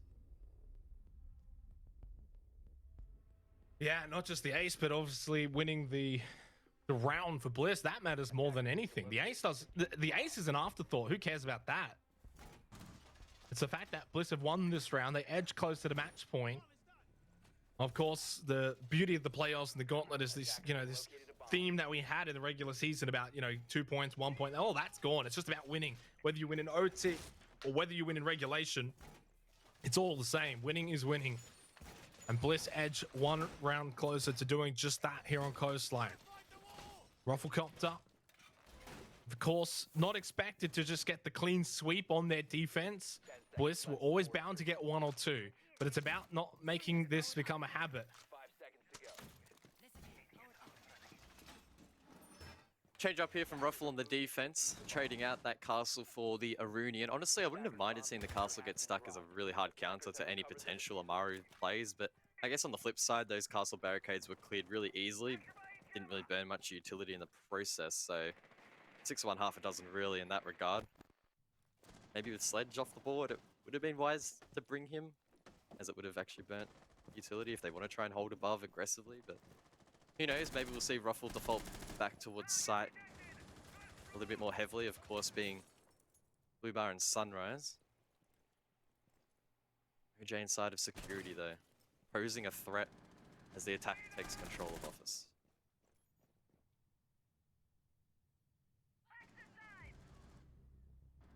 Opening pick for Roflcopter. Campo finding that one. How much can they capitalize on that though? So far it's been mixed results from both teams in terms of opening frags now. And this round obviously going a lot slower than the last one, but in fairness, the last round was probably the quickest we've had almost for all of the entire stage of OCN. By 3 advantage for Roflcopter, looking to get the quick bounce back from that very close loss in round 9. And to once again tie it up, this time 5-5. That's in a sneaky position above. Doesn't need to drop necessarily right now. He can just pose a threat for any players inside of office late round. It's Shade currently playing that position. Meanwhile, of course, we're watching Nazgul It's close. in Sauna. Maybe he wins this fight onto Hotshot. Maybe that could be the opener into this round, but Hotshot holds firm. Both Did neither players of them know? standing off. I don't think there's been a sound cue. That's a sound cue though. Hotshot though has a smoke Oh, yeah, grenade no in idea. hand, but it doesn't really matter. Campo finds that pick in the end, leaving Shade and Todd in the 2 versus 4. How close they both were, and yet neither of them an inkling of a clue. Todd's just been wiped off the map elsewhere. At least Shade gets the trade, but that's all he's going to be able to achieve. This one's going down the wire. On Coastline, 5-5. The winner of this next round will have match point. And if it's Roflcopter, they will then be on series point.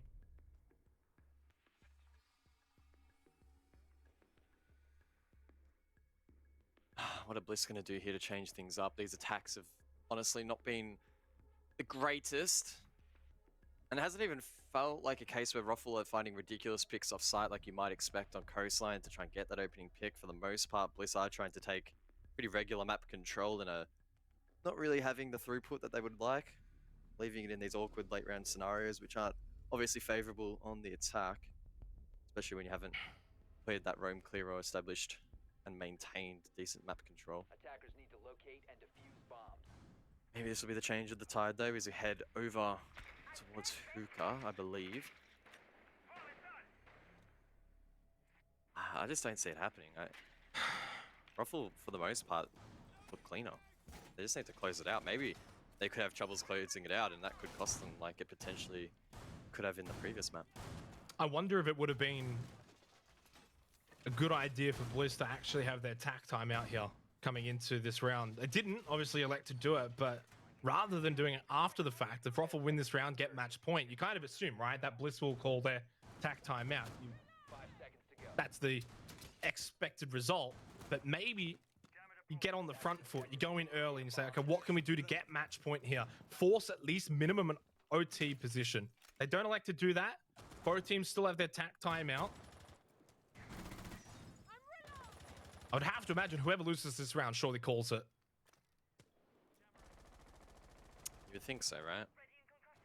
Could be a case of too little too late in a desperate attempt to hold momentum though. We'll have to wait and see how this round plays out. Whichever way it leans though, one team will gain that match point advantage. It's Campo to get the opener. Nazgul off the board. It's been a rough game for him. The Zofia entry netting 8 to 11. Not ideal. Ruffle just need to play smart off this advantage. And it just feels like in terms of opening frags, it's been the Campo and Bouncing show so far, at least here on Coastline. OJ has also been very critical in the latter portions of the round. So Roflcopter as a team, just so well-rounded in their approach. Got players that are able to get these opening frags, players that are able to come up clutch as well late in rounds. Bliss now at a deficit, at a disadvantage. And it's not just map on the line. It's playoffs on the line as well now, guys. This is where you've got to have that mental dexterity. You're down 4-5. There's match point on the other side if you lose this. And serious point. The pressure is mounting onto Bliss. Are they going to be up for the task? Minute 30 left in the round, so we're halfway through, and Repix leads the charge in towards Aqua. Now, to assume from Oda's position, that's not the idea in terms of the plan. It's got the kid elsewhere, but Repix sends it deep. Trades fly out. It's a 3 versus 3. There's a player over towards Vaz, but oh, wow. Boydie can't find that one.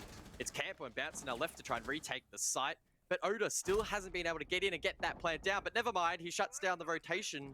Bouncer now left below, and he doesn't have a C4 in the pocket. I'm not embarrassed to say I have no idea what's just happened here. Just trading of kills everywhere. And Bouncing's left in a 1 versus 2. Todd is very low on health. It won't take much to eliminate him, so Oda's the big one to deal with. 40 seconds, that's the time. There is Todd.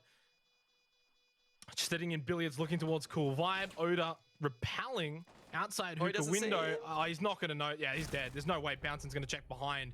Match point, Team Bliss. To send it to Oregon, they just need one more round. Oh, it was a messy round in the end, quite hectic. A lot of that gunfight, or gunplay rather, playing out over towards the Vaz position around top white. And in the end, Bliss are the ones to gain the advantage. They hold on in the post plant. Oh, will we go to a third map? That's the question that now begs. We saw Ruffle on the previous map struggle to close it out once they got match point, and they had a significantly larger buffer to what we see Bliss have now. We've seen a couple of teams in OCN highlight the fact that they find it difficult to close out maps. Bliss will need to prove that they can, or run the risk of letting this one slip away. The benefit for Roflcopter is they've still got Oregon in the back pocket. They're already 1-0 up in the series. They can afford to let this map slip out of their fingers, because that's what it would be. You know, at 5-5 on the defense here on Coastline, had every opportunity to really close this one out. Credit to Bliss, though, for fighting back, but at least for Roflcopter, they can send it to Oregon. If Bliss allow this to go to OT and Roflcopter bring this back and win, they're out of playoffs. So they don't have that cushion to fall back on. It's do or die here. They want to send this to Oregon, make it a best of one. And honestly, if Bliss close this out, guys, I got no clue, no favorite going over to Oregon. Bomb located by attackers. Yeah. Attackers' objective is to defuse a bomb. Really tough to call which way this one will lean. Attackers recovered the bomb diffuser. This round, of course, no exception. Bliss again bringing a pretty similar aggressive lineup here. Todd, I would say, hasn't had a massive impact on the Amaris so far, but things could change, and maybe he can pull off something sneaky here with his maneuverability around the map. I like this change up from Bouncing as well, playing Pulse. He'll be able to gather quite a bit of intel if he wants to play below. He could be a menace to deal with, again, with a Nitro Cell in the pocket. And from what I could tell, Bliss looking to try and take Aqua side, so maybe he'll have an impact early. Attackers dropped the diffuser. Opening kill again to the side of Roflcopter, but as we've seen in the last couple of rounds, guys, it doesn't necessarily guarantee the round win. A lot more that tends to play out afterwards. Although I will say that typically whichever team gets the opening kill, if there's a trade immediately, then of course... But does he know that diffuser's there as well? Maybe. The way he's positioning. I mean would have he seen it though through the barricade? Yeah, well, I mean, obviously there's no points enabled in comp. So if a kit is dropped, you can't know unless you physically see it. So maybe he did. Obviously, you can't tell. Oh, Amaru. Oh, Boydie. Can he find the pick? No, Todd survives. Swings But he it. swing. No, he gets denied from that as well. It's good work from Todd on the G8. Campo, though, off screen, does find one back, so at least Ruff will maintain the man advantage. Not only that, but time wasted. The amount of time having, you know, Todd now has to, of course, go all the way across the other side of the map, get the diffuser, was fortunate to even get the kill. If Todd loses that fight, that's round over. 5-3, diffuser in the perfect position for RoflcopterGG. 55 seconds left, though, and how much work have Bliss done to attack this site? They may just have to go with a Todd entry here. Oh, don't Straight do on this, through Todd. double window, and he does just do that here, right into billiards, looking to find a pick, not going to get it. 1 versus 4. We're going to OT, guys. OT beckoning here on Coastline. What was that round? Yeah, a little bit weird there. A lot of action going down over towards the DJ deck, and to be honest, that round really should have been over with Boydie finding that gunfight. Todd arguably getting a little bit lucky to, a little bit unlucky, I guess, to lose that swing. Not as well just sending it late, but by that point, yeah, it was always going to be a tough plan. I would have maybe liked to see Todd actually take that around for a default plan. They still had about 40 seconds left, so I'm not sure why they decided to yeet it. But nonetheless, that's in the past. Find ourselves now at a 6-6 draw. And a cheeky overtime.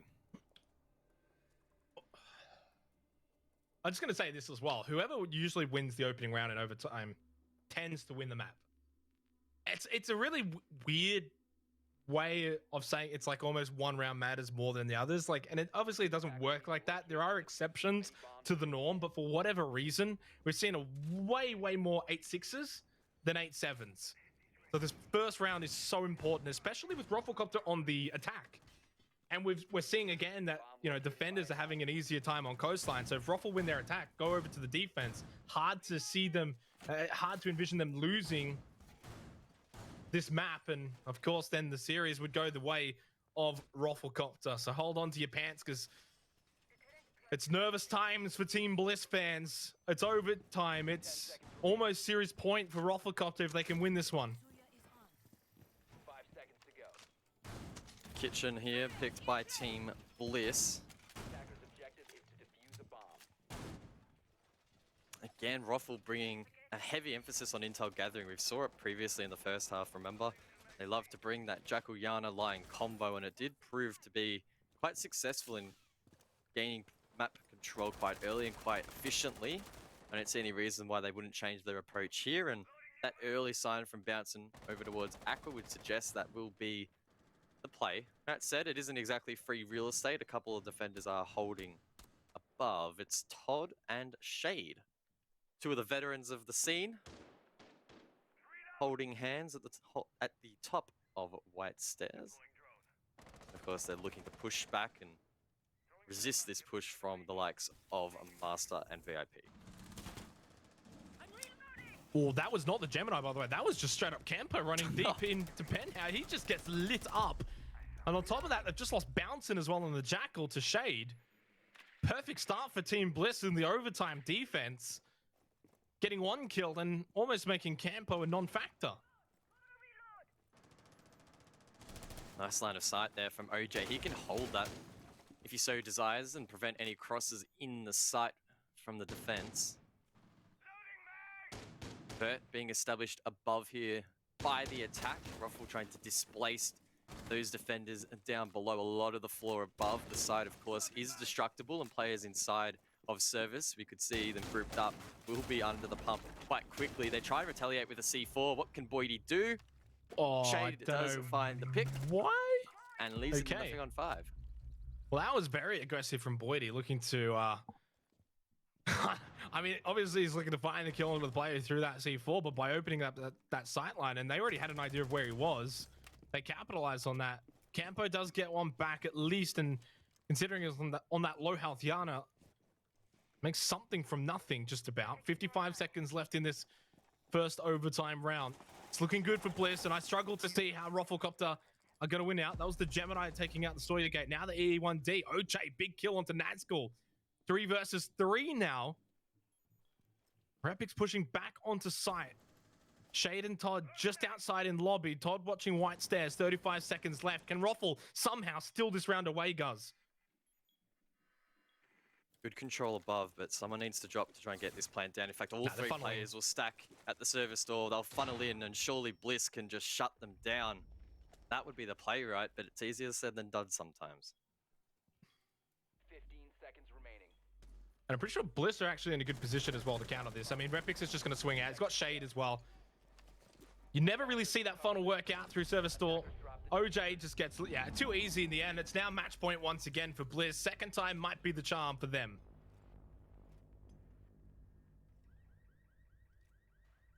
Cheeky little swing and lobby there from Todd to tie the knot on that round. And Team Bliss now edging closer and closer towards taking this map. It's important again to remember that this has been a defensive-sided encounter thus far, and even if Bliss manage to lose this round, the follow-up round they'll be on the defense and would be in a great position to close things out. So it's not an ideal start for Rofl. Maybe they can generate some momentum though in their defense, which will be taking place on a different side.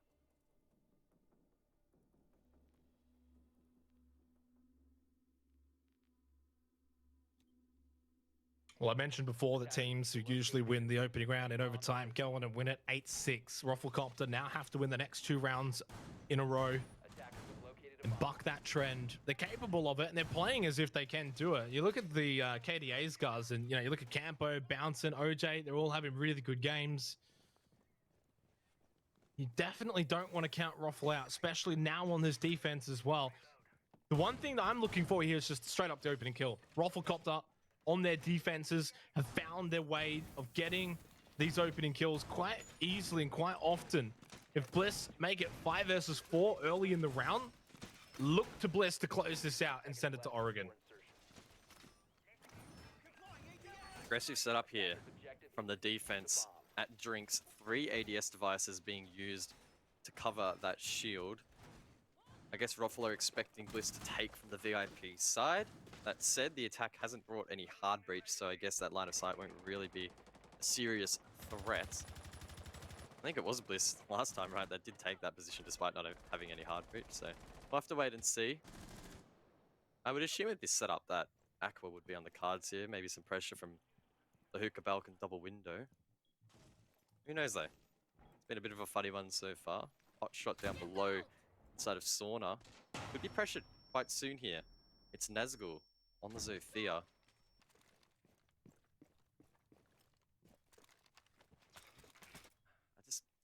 Are Bliss actually going to take that control above?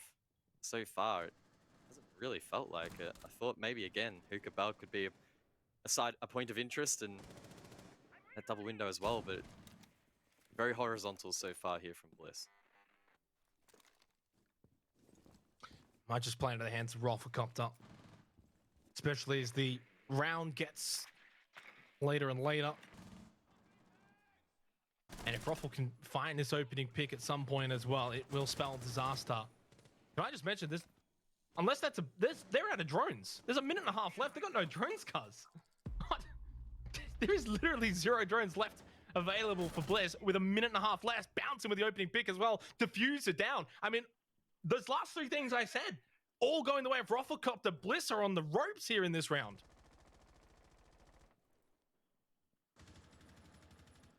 Gunfight potentially going down at top white, but Bouncing backs off. Potentially a wise decision there. Nazgul and Todd have control of Sauna, but no one is above flushing out Hotshot's position. He can sit tight behind the bar, whip out the shotgun, and have his 1 smoke grenade still to use. I just don't see Hotshot losing this fight. There's so much work that Bliss needs to do. They've got no information. There's not much they can really do. It's looking like 7-7 is going to be the play.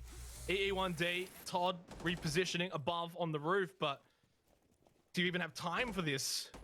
It's too late. Vertically now, it's going to have to be this horizontal push. Diffuser, hard to achieve. Picking this one up without dying. Nazgul going to try his best. What is that angle from Bouncin? I'm pretty sure if he had got there like 2 seconds earlier, he would have got a kill too as well. Goes early with a shot. Final E1D from Oda. Todd, big pickup. Nazgul, though, traded by Campo. Oda trying to just make something work, but they're running out of time. They're running out of space. They're running out of players. And if they're not careful, they're going to be running out of rounds. We go to overtime match point for both teams. It's series point for RoflcopterGG. Playoffs on the line now for Team Bliss. And you were right. Xenox, the drone economy was very, very questionable there from Team Bliss. And I had a quick back look at the feed just to make sure it wasn't some sort of weird bug. And in fact, they did literally trickle down to 0 drones in the end. TAC timeout to be taken here by Rofl. It probably took a little bit longer than we would have expected for the TAC to be used. Of course, teams get, we believe, 1 per match, or it is in fact 1 per match. So definitely a clutch tactical being used here, but it could be enough to get them the series over the line. Well, Bliss will be on the defense. Hookah billiards. We've seen, guys, it's been proven again, right? Each time we see it, we're kind of like, surely this is just like a one-off thing, or this trend is not going to happen for that long. But again, Coastline, defender sided here on OCN. It's been proven one more time. Bliss will be on the defense here in this final round, in this 15th round. So they come into this one slightly favored. I think we can attest to that from what we've seen. Defensively, they are slightly favored. So what does RoflcopterGG need to do to buck this trend?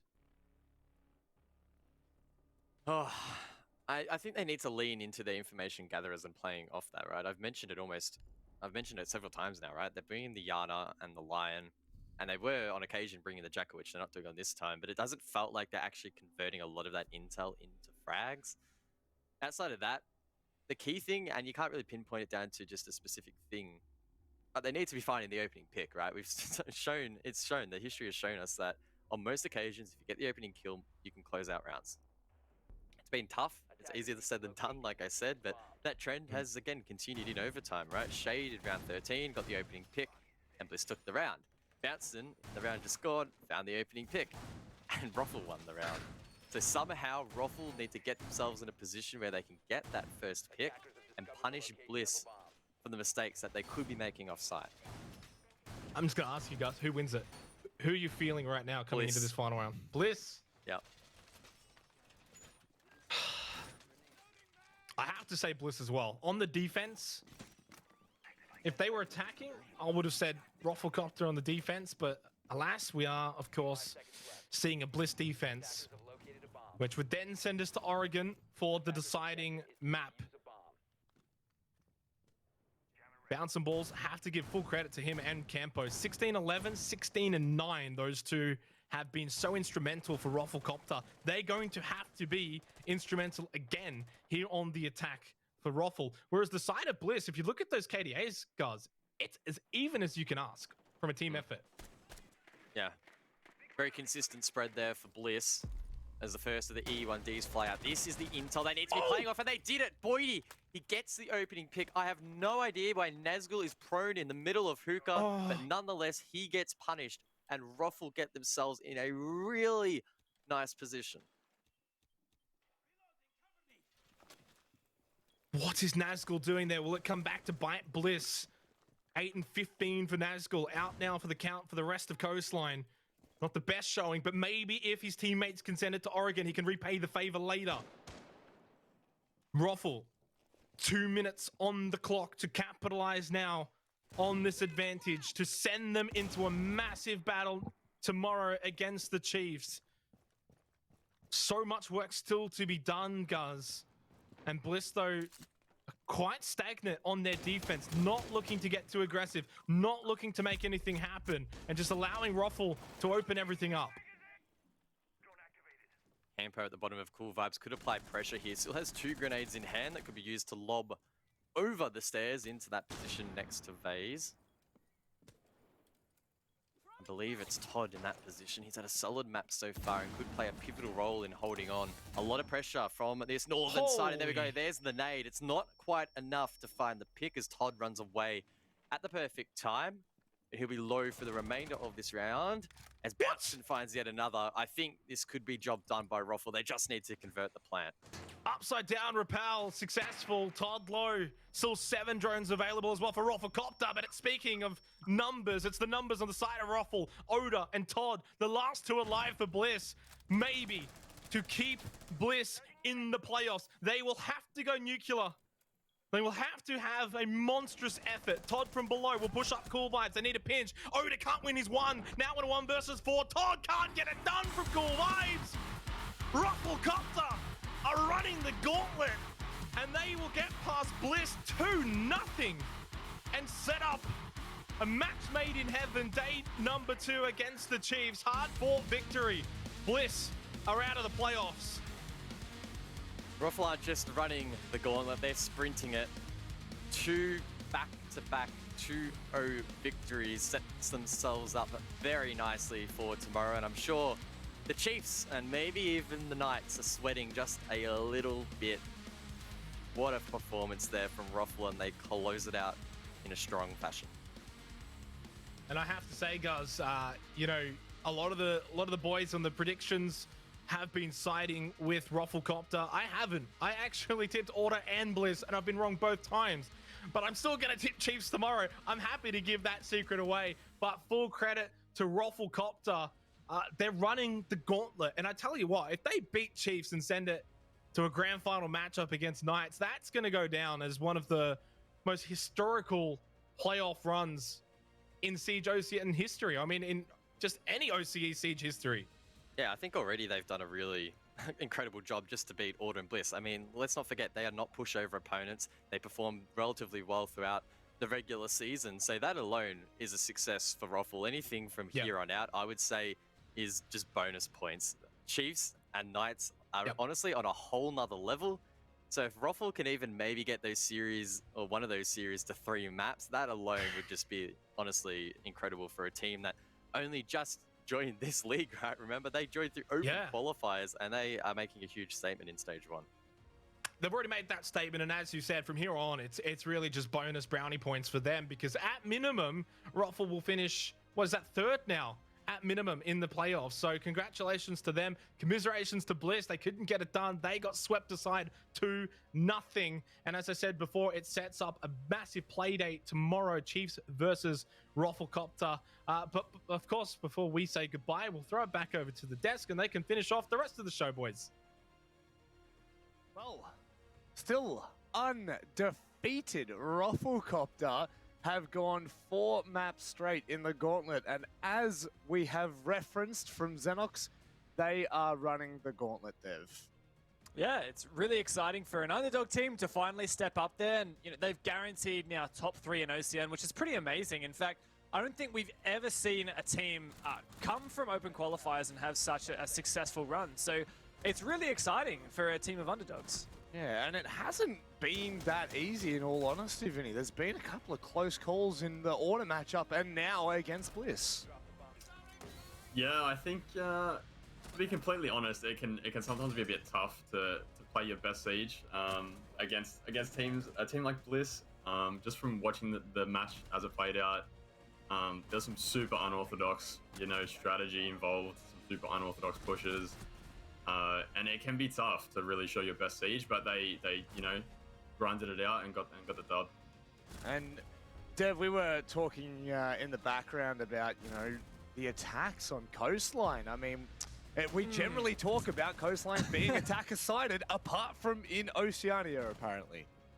Yeah, well, I mean, I'm sure Vinny can touch on this as well, but just both of the teams really lacked a lot of the directions in their attacks. I think partly, Bliss was always looking for an opening rather than doing what was kind of like more of a typical normal kind of methodical attack. For example, they brought the Amaru every round, and like Todd's always looking for like a chance to kind of rush something. And the flip side is I think that Rofl were a bit thrown off and kind of off their game, like you were saying, Vinny, already. Like, it can be hard to play your normal selves when you're playing against a team like Bliss that's always throwing a curveball your way. But one thing I love is the fact that Roflcopter, like, on match point in that final round, round 15, they took a tactical timeout just before that final round, before they had to buck the trend and actually win an attack, and it worked for them. So that was, I think, a really smart move from them, and they showed their mental composure as well. And from a player's perspective, Vinny, how crucial can those timeouts be? Yeah, it's huge to kind of get the mental reset after a few lost rounds, or when a frustrating kind of situation arises. I think you'd have to highlight a player like Bouncing Balls to come out of that break, and I think he had 3 or 4 kills just in those last 2 rounds, really like pushing his team over the line. He had an awesome day all round, and you know, I think this is the first time that they've gone really positive in the entry category. Yeah. And I think it showed in terms of like the kind of rounds that were played out. Well, I mean, you said it right before we went into that matchup that, you know, we hadn't really seen Roflcopter having any positive, across the board, positive KDs in terms of the opening kills, I should say. So it's good to see them tidying that side of things up. Was there anything in particular from Roflcopter's side that kind of stood out to you on either coast or clubhouse against Bliss? Sorry, that was to Vinny. My apologies, Dev. Shut up. No, Shut up, Dev. I didn't say Talk. anything, mate. I heard you. Vinny, go away. I think Bliss showed their hand pretty early in that they were trying to be aggressive and set the pace on both maps. I think on the first map that kind of worked in their favor because they were getting their entry picks. But then going into Coastline, they were giving them away almost every round. You know, their attacking strategy involved mostly rushing into the site without taking much control. It is a play style. It's not consistent, and I think, you know, the rounds that they were winning weren't based on, you know, outplaying their opponents. It was just about winning, you know, their gunfights. Repix had a really, really good clutch in the 1v1, really intelligent way of playing that round out. But I think that inconsistency during the rounds and, you know, the way that the map finally ended kind of highlights that play style and the way that Roflcopter were able to kind of bring it back in and rein it in, really punish those kind of mistakes in those last few rounds. Sorry. You're talking about inconsistency in Bliss's play style. A team that has been consistent all day is Roflcopter. We have Boydie waiting in the wings to have a chat with us. Boydie, I mean, you're undefeated right now. Is this trend going to continue? It's as simple as that. I at least hope so. It would be nice to see. Yeah. I don't know. First map was a slaughter. Bit boring. Second map was decent game. Just, I don't know. You trying to expect what interesting play was going to happen next. Dev? Yeah, Boydie, you're pretty animated in the server. I notice every time there's a final kill cam, you're hitting that crouch button, you know, getting your workout on the C. My keyboard must be faulty. Like, I think my C button isn't working sometimes, you know? Look, I'm actually going to run with that, man. So, you know, clearly, you know, you're enjoying yourselves and trying to get a little bit into their heads. Like, how much did you think this is a bit of a mental game? Like, you yourselves have talked before about when you kind of rein it in, use those tactical timeouts to regain your mental. Is it like, while you're playing the game, you're simultaneously also playing like a separate mental game, like trying to throw them off a little bit and trying to keep you guys, yourselves composed? Not even for the mental game. It helps, but it's just amusing to me. Yeah. I don't know. Oh, wow. Vinny, question? Yeah, so undefeated today, Boydie. Tomorrow, Yes. I think you're going to find your biggest test in Chiefs up first. How have you guys prepped for that game? We were focusing more on today's games, especially order, seeing how that would go out. But Chiefs tomorrow, that will be fun. I'm not sure how it would go, but it'll be a good match. Well, if it's anything like your current form in the playoffs, it's going to be a quick 2-0, or as you said in the first matchup, an easy game on Clubhouse against Bliss. Well, we'll wait and see how quick and how easy it is for you guys against the Chiefs tomorrow. But for now, congratulations. You are running the gauntlet. Go and get your rest, and we will see you in the morrow. Thank you very much. Alrighty. All smiles, all cheers, and mental game, not mental game. I don't know where we landed with that, Dev. He's quite quiet when it comes to these interviews, and I'm just trying to draw out of him what we see in the server, because he's got some sass. He's a bit of a cheeky one, and we started to feel that, I think, when he said, "Nah, it's not for the mental game. I just enjoy it." And he stared down the camera sadistically, and honestly, like if we keep having Boydie on for these interviews, he's going to terrify me, honestly. He was kind of, it's the way he delivered that line. It was kind of as if he was a villain in a Marvel movie or something. There was something really sinister about that.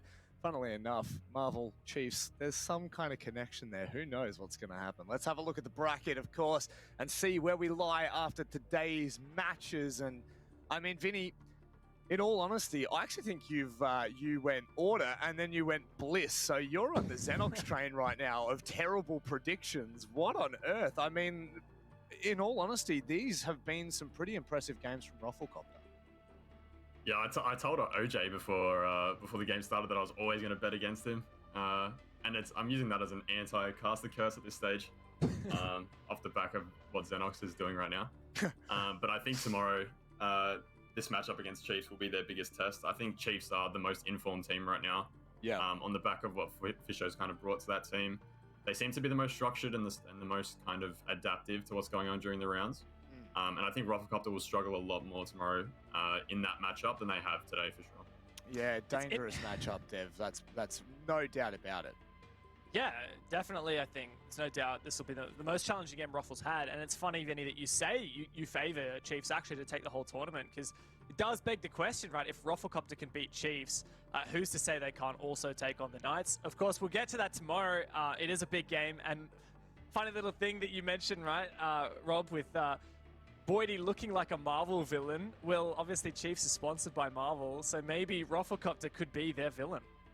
It could well be, but I'll tell you who was the villain for the Bliss game, and in all honesty, the Order game as well. It was bouncing balls. This guy was bouncing all over the place, ripping heads off.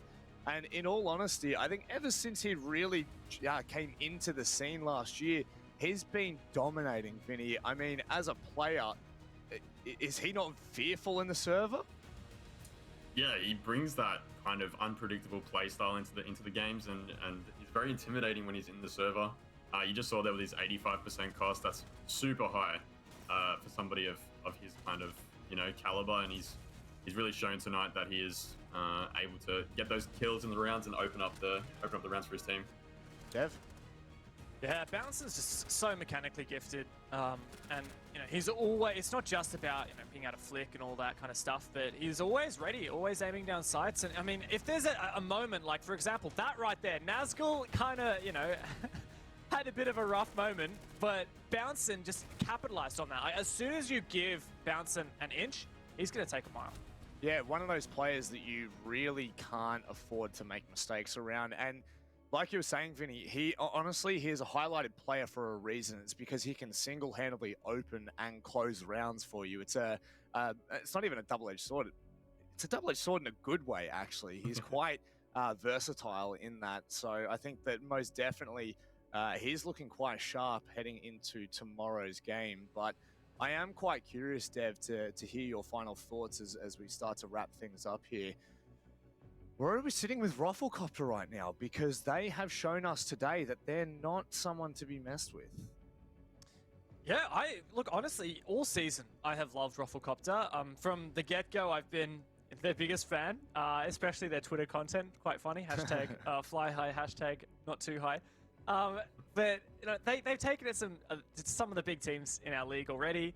Really strong performances, and like there are moments where they look like they're missing a bit of experience and kind of the polish that we see from these teams that have been around for a bit longer. But I think they've well and truly proven that they have the firepower to take on these big teams, and also they actually have a lot of structure, and they can play smart siege as well and have a lot of fun doing it, as Boydie has demonstrated. And I think that's really dangerous. So we've already seen them upset quite a few teams, and I'm ready to see them upset more. Yeah, and Vinny, just thoughts on the whole day as it is. Obviously, this is, from what I understand, your first time on the desk. So how have you felt with the first two matches that we've seen? I mean, I've had a lot of fun just kicking back and watching it from a kind of outsider's perspective and trying to give my analysis a little bit. As Dev said, Ruffle have looked pretty incredible today. I genuinely believe they still have a lot of good siege to play tomorrow. This rest tonight will help them a lot in just, resetting that mental and taking a good game to Chiefs tomorrow. Yeah, it's all going to be kicking off tomorrow, ladies and gentlemen. The final two rounds of the Oceanic Nationals. Gauntlet, my God, I can't believe it's already here. But we are going to be finishing up for the day. We appreciate everyone tuning in. We hope you enjoy the games. It all starts at 1 p.m. tomorrow. Make sure you lock it in. We will see you there. Specker finds another one, 3K, and the Specker with the quad! Empty needs to find this kill. Plant starting to go down. There's one for Campo. And that's the diffuser on the ground. Specker might clutch this again, but denied! Whoa! Never mind that. A Roflcopter have forced their ways in. And Campo, he can hold! Winnable. Taking down one. And he's going to get off the diffuser. Oh my God! Looking. How is that happening, Jack Daddy? So close. Maybe able to get this confirmed. Perfect. How is Nico swung again and found a double kill? He's going to find another. It's only on to kill. OJ wants one more. A C4 to support, but it's not No enough. way. OJ Copter Joker has gone down, and Nico's looking for the No vertical. way. OJ, 3 kills. 25 seconds from sending this to 6-3. Oh. And they will do just that as canister that has been deployed in a 1 versus 2. And Hotshot does not have much health. It's Hotshot at Cool Vibes who got the trade, at least by getting Repix. So it's a 1-for-1 trade in the end. OJ, having to stick the diffuser. OJ in the 1 versus 1 stops that play. And a swing. It's OJ who wins it though. Oh, Boydie, can he find the pick? No, Todd survives. Swings Boydie it. swing? No, he gets denied. Looking to find a pick, not going to get it. 1 versus 4. We're going to OT, guys. OT beckoning here on Coastline. What was that round? Distance spread there for Bliss as the first of the E1Gs fly out. This is the intel they need to play off, and they did it. Boydie.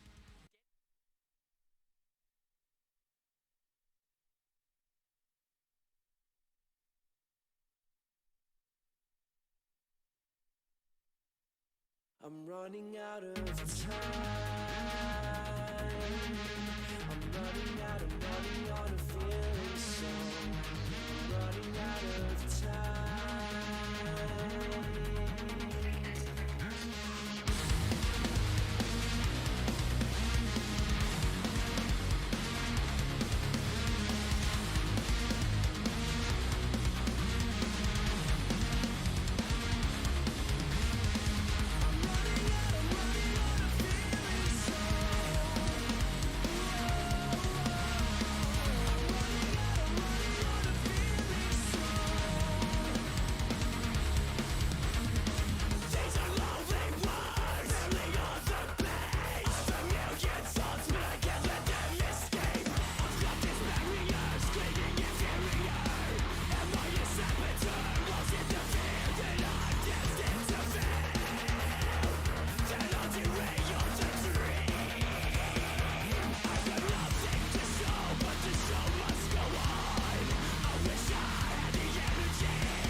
Don't be seen to